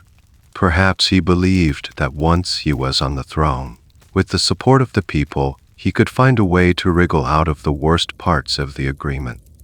It was a desperate gamble, a choice between two different kinds of ruin, or the potential for foreign domination under the French. He chose the latter. The conspiracy, however, is doomed. Lambert returns to Madagascar, but the plot is slow to get off the ground. And in a court riddled with spies, a secret this big cannot be kept for long. Word of the plot leaks out. Someone talks. The information makes its way to the Queen's Prime Minister, Ray Naihoro's son, who now holds the post. He goes straight to the Queen. The conspiracy is exposed. The plotters are rounded up. The Frenchmen, Lambert and Laborde, are protected from execution by their foreign citizenship, but they are immediately expelled from the island. The Malagasy nobles involved are not so lucky. Many are executed, and the prince is left to face his mother's wrath. The discovery of the coup plot plunges the court into its darkest and most paranoid phase. For Queen Ran Avalone, it is one thing to fight foreign invaders or hunt down disloyal subjects. It is another thing entirely to learn that your own son, the center of your world, has been plotting with foreigners to steal your throne. The Queen's already deep-seated suspicion of the outside world now coalesces into a furious, all-consuming paranoia. You feel the change in the Rova. The air, which was already tense, now becomes suffocating. The Queen retreats even further into her palace, seeing almost no one. The few audiences she grants are terrifying affairs. She is an old woman now, in her late 70s, but her rage has given her a terrifying new energy. She lashes out at her ministers, her servants, at anyone she suspects of the slightest disloyalty. The question on everyone's mind is, what will she do to the prince? He is brought before her. The confrontation, which takes place in private, must have been a scene of incredible drama. The son who tried to overthrow her, and the mother who had executed thousands for far lesser crimes. But once again, her ruthless logic fails where her son is concerned. She cannot bring herself to kill him. Perhaps she understands that killing the only royal heir would extinguish her own dynasty. Instead, she chooses a punishment that is, in its own way, just as cruel. She isolates him. She has many of his friends and supporters executed before his eyes. She places him under a form of house arrest within the palace, surrounded only by her most loyal guards and spies. He is left alone with his guilt. He sinks deeper into depression and alcoholism. A broken man, a prince of a future that will never arrive. With the modernist faction shattered and the prince neutralized, the Queen's rule becomes absolute and unchallenged. Her final years are her most tyrannical. She launches a new, even more vicious wave of persecutions against the Christians, whom she blames for corrupting her son. The Tanganay ordeal is used more frequently and more indiscriminately than ever before. The forced labor of the Fan Ompiona is intensified to maintain the army and strengthen the kingdom's defenses against a world she now sees as uniformly hostile. It's during this final, dark twilight of her reign that a strange and morbid obsession takes hold of her. She becomes fixated on dreams and omens. Every night, her dreams are meticulously recorded and interpreted by her coterie of royal diviners. A dream of a falling tree or a dark cloud could be interpreted as a sign of treason in a particular province, leading to a wave of arrests and executions. Policy is no longer based on strategy or reason, but on the quiescent. The kingdom is now being run by the nightmares of an old, angry woman. Here is a small, sad detail from this period. The queen developed a deep attachment to a small white dog. This dog went everywhere with her, a constant companion in her isolated world. It was perhaps the only living creature she still trusted. When the dog died, she was inconsolable and ordered a period of official court mourning, a level of ceremony usually reserved for high-ranking nobles. It's a poignant glimpse of the lonely humanity buried deep beneath the monstrous public persona. As she ages, her health begins to fail. She is old, she is tired, and the kingdom she has built through sheer force of will is beginning to fray at the edges. The economy is in shambles. The population has been decimated by the purges, the forced labor, and the famines. The magnificent army is a hollow shell, its soldiers exhausted and demoralized. Her great project of self-sufficiency the kingdom has been eating itself to stay alive. The academic debate about these final years focuses on the Queen's state of mind. Was she, as many 19th century European accounts claimed, clinically insane, a female Caligula driven mad by absolute power?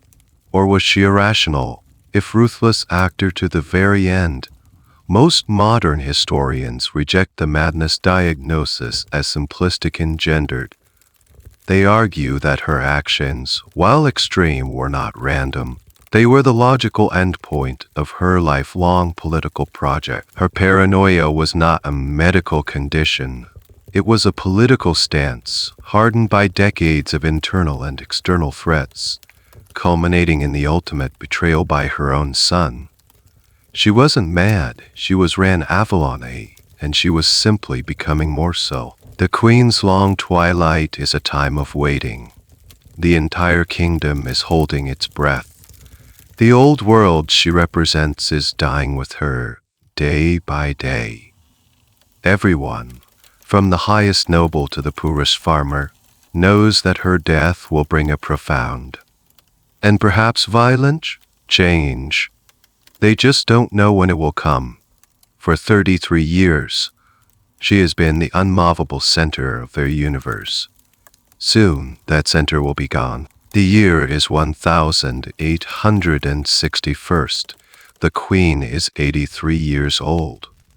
For 33 years, her reign has defined life and death in Madagascar. An entire generation has been born and grown to adulthood knowing no other reality.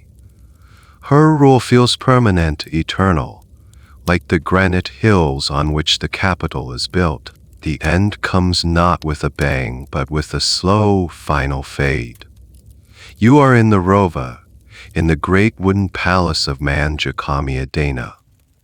The atmosphere is thick with a heavy, almost sacred quiet. The Queen is confined to her chambers, her body finally succumbing to age. The business of government has ground to a halt. The ministers, the generals, the courtiers, everyone is just waiting. Outside the palace walls in the city of Antananarivo, a strange paralysis has taken hold. The markets are quiet. People gather in small groups, speaking in hushed tones, their eyes constantly glancing up towards the peak of the hill, towards the silent palace. News is scarce, controlled by the prime minister and the conservative faction who still surround the dying monarch. Rumors fly like sparks in the dark. Is she dead already? Is the prince under arrest? Is the army preparing to seize power? The prime minister, the son of the great Rein Iharo, is in a difficult position. He is the leader of the conservative, anti-foreign faction. He knows that the moment the queen dies, his arch-rival, Prince Rocco II, will become king. And he knows that the prince intends to reverse every policy he has spent his life upholding. For a moment, it seems as though a civil war is inevitable. The Prime Minister has the loyalty army to bypass the prince and install a more traditionalist puppet on the throne. You can feel the kingdom holding its breath. This is the moment of maximum danger. Decades of suppressed resentment, of religious persecution, of political rivalry, could now explode into open violence. The prince's supporters, the Christians and the modernized RS, are gathering secretly, preparing for a fight. The queen's death could be the signal for a bloodbath that would tear the kingdom apart. Then, on August 16th, the final moment arrives. Queen Ran Avalon AI, the woman who held a nation in her iron grip for a third of a century, draws her last breath. The official announcement is carefully managed. Before the public is told, the Prime Minister makes a crucial, kingdom-altering decision. He chooses not to fight. He walks to the prince's chambers, bows before his longtime rival, and is the first to salute him as king or Adamai, the name the prince has chosen in honor of the great modernized R. Why did he do it? This is a great what-if of Malagasy history. Was he a patriot who put the unity of the kingdom above his own political beliefs? Did he realize that the tide of history was against him and that resistance was futile? Or was it a more cynical calculation? Perhaps he believed he could control the new, weak-willed king from behind the scenes, becoming the power behind this throne, just as his father had been for the previous one. Whatever his motivation, his decision to stand down prevents a civil war. The news is finally announced to the public. A crier emerges from the palace and proclaims that the queen is dead and that her son now reigns. A wave of profound, complicated emotion washes over the city. You see people openly weeping in the streets, some from genuine grief for the passing of a figure they considered the divine mother of the nation, others from sheer, unadulterated relief. Here's a detail that captures the almost supernatural aura the queen had cultivated. After her death, a powerful thunderstorm broke over the capital. A bolt of lightning struck a storehouse near the palace where gunpowder was kept, causing a massive explosion. At the same time, another bolt struck the sacred tomb of one of the kingdom's most powerful ancestral tale Muslims. For the traditionalists, this was a terrible omen, a sign that the heavens themselves were enraged by the queen's passing and the coming changes. For the Christians, it was the opposite, a sign that God was sweeping away the last vestiges of the old, pagan order. Everyone saw what they wanted to see in the storm. The kingdom has been holding its breath for so long, and now it exhales. But it is not a sigh of peace. It is a gasp of anticipation. The unmovable object that was Queen Ran Avalon is gone. Now, an unstoppable force of change is about to be unleashed.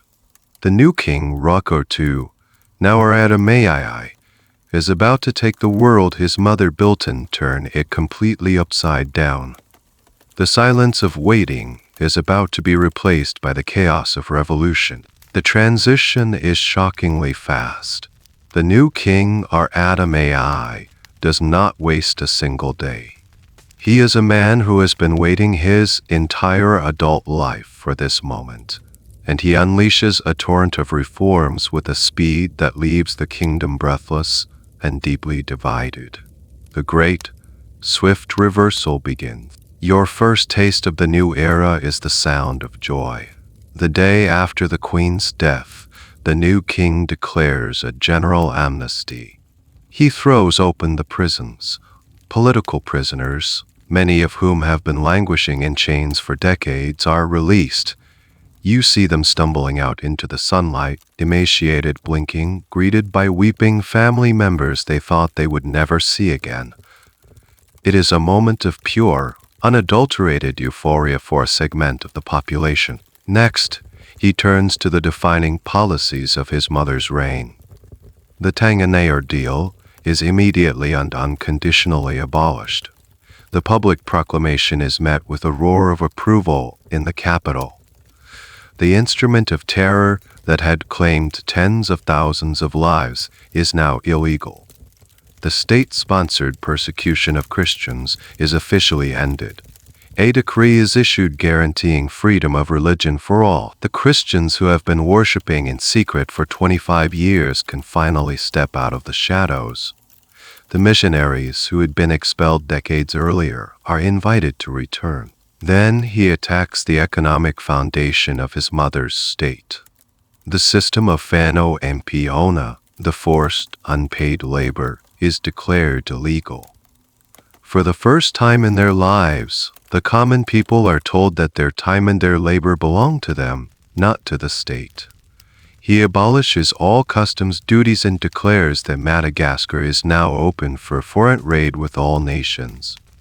The door that Ray and Avalone had slammed shut and barricaded for 33 years is thrown wide open. It is a revolution from the throne. In the space of a few weeks, our Adamai dismantles the entire political, social, and economic system that his mother had painstakingly built. The capital, Antananarivo, is transformed. Foreigners, traders, missionaries, adventurers, and opportunists begin to flock back to the island. The city's markets are suddenly filled with imported goods, colorfuls, liquor, and guns. A heady, almost manic atmosphere of liberation and opportunity fills the air. But not everyone is celebrating. For the conservative faction, the nobles, military officers, and officials whose power and wealth were tied to the old system, this is a catastrophe. They look on in horror as the new king sweeps away their world. They see the return of the foreigners not as a threat.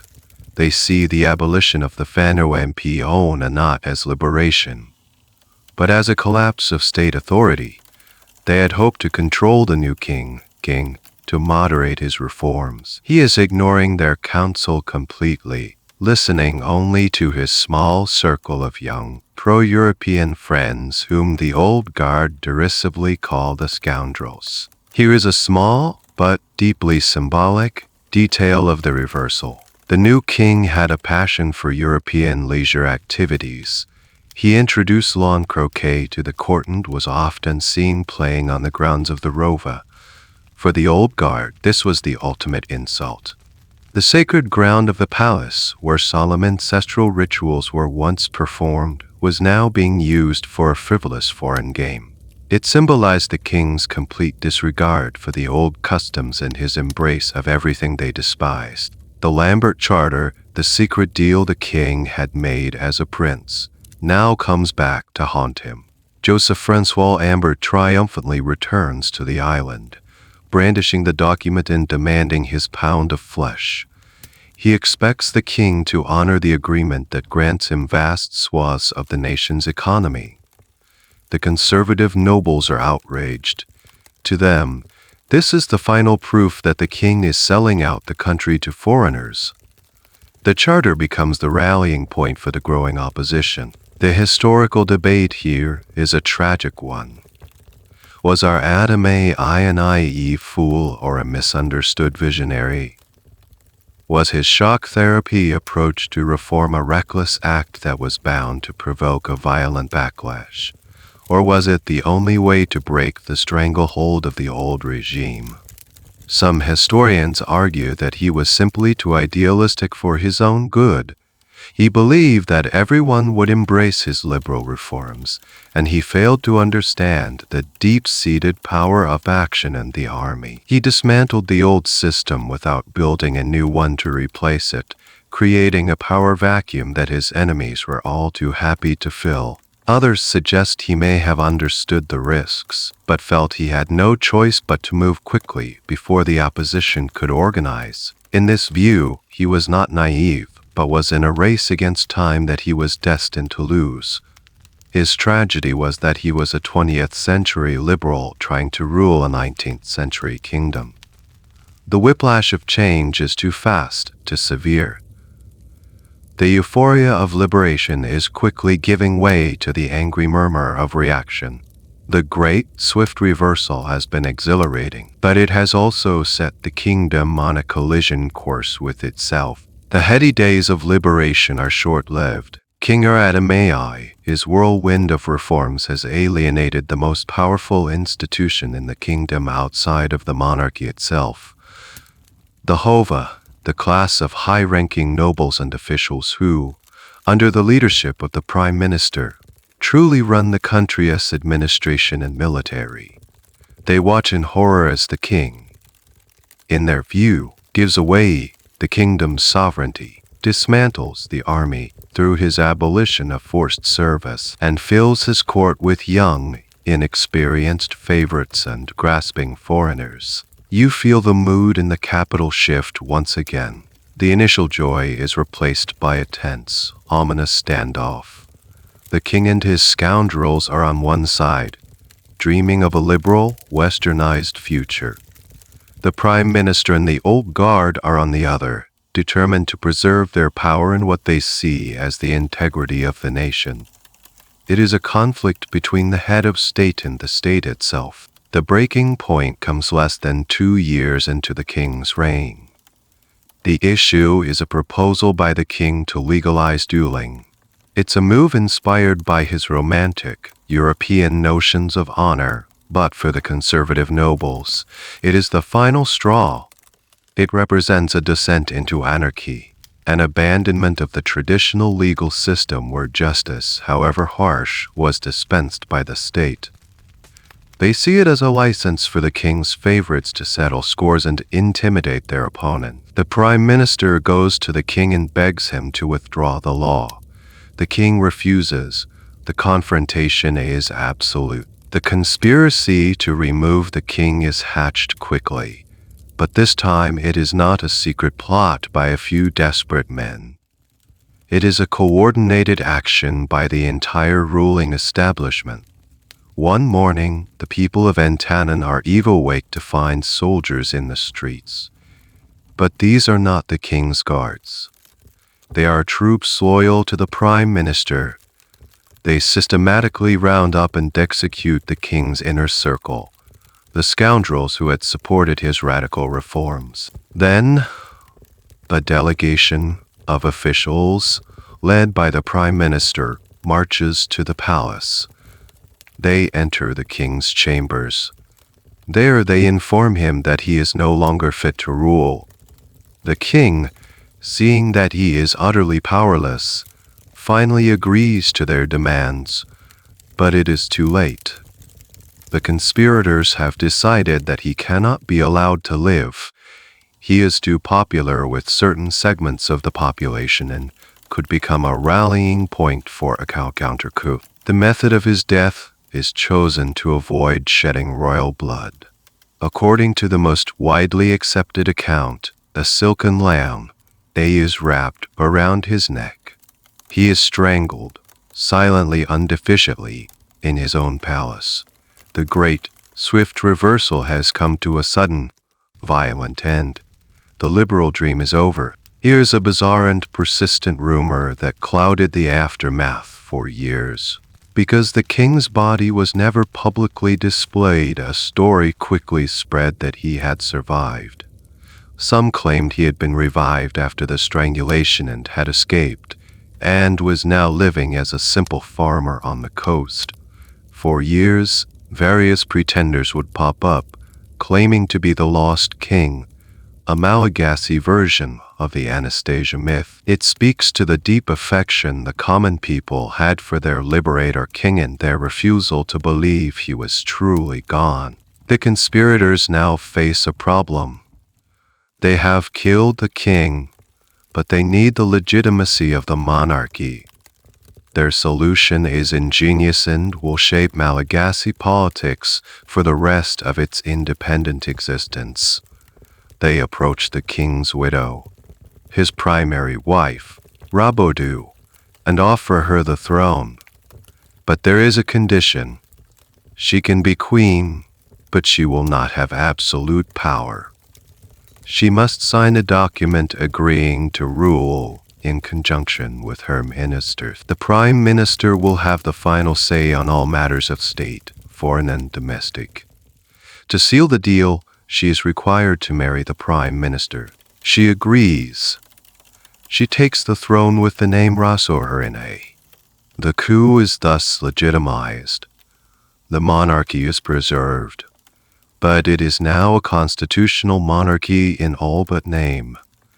The absolute power that Ranavalone I had wielded so ferociously is now formally in the hands of the oligarchic elite, led by the prime minister, who now also happens to be the queen's husband. And now you are left to reflect on the legacy of the woman who started it all, Ranavalone.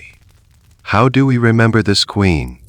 Was she a monstrous, bloodthirsty tyrant, the female Caligula, who murdered her way through a third of a century?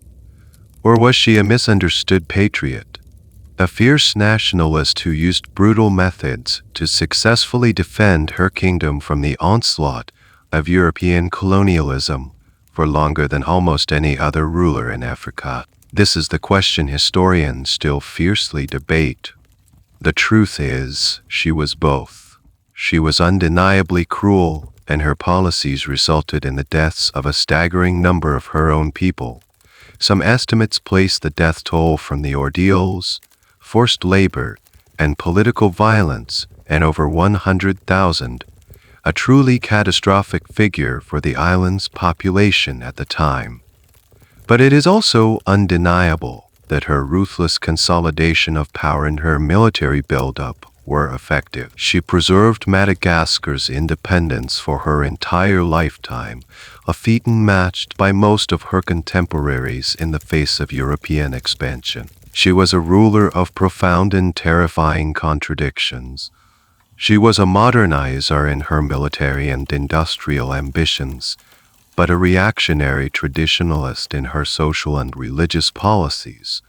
She was a nation builder whose methods nearly destroyed the nation. In the end, her legacy is as complex and as fiercely debated as she was.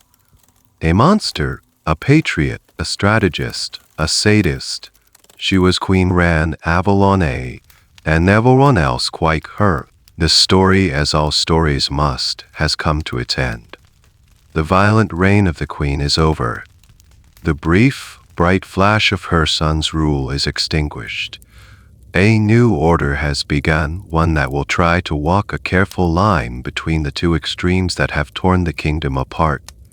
You can feel the sharp edges of the narrative begin to soften now, the urgency fading, like ripples on a pond growing wider and gentler, until the surface is still once more.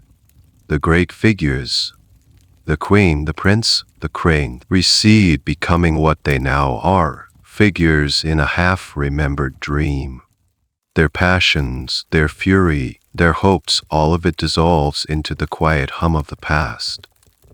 There is nothing left to analyze, nothing more to understand. There is only the feeling of the story settling, like dust motes in a final ray of sun, finding their place of rest. Allow your attention to drift away from the Red Island, away from its palaces and its cliffs. Let the images fade, leaving behind only the soft echo of a tale told. Feel the weight of your own body, safe and comfortable, supported by the world you are in now. The journey is over. The only thing that remains is this moment of peace, this gentle descent into a deeper, more profound quiet. The story was just a vessel, a small boat to carry you, of wake of signals towards the shores of sleep, and you have arrived. You can step out onto the softs and of your own dreams now. The quiet is here, the rest is here. The end of the article, if you still can't sleep, or other videos on my channel can help you fall asleep. Good night.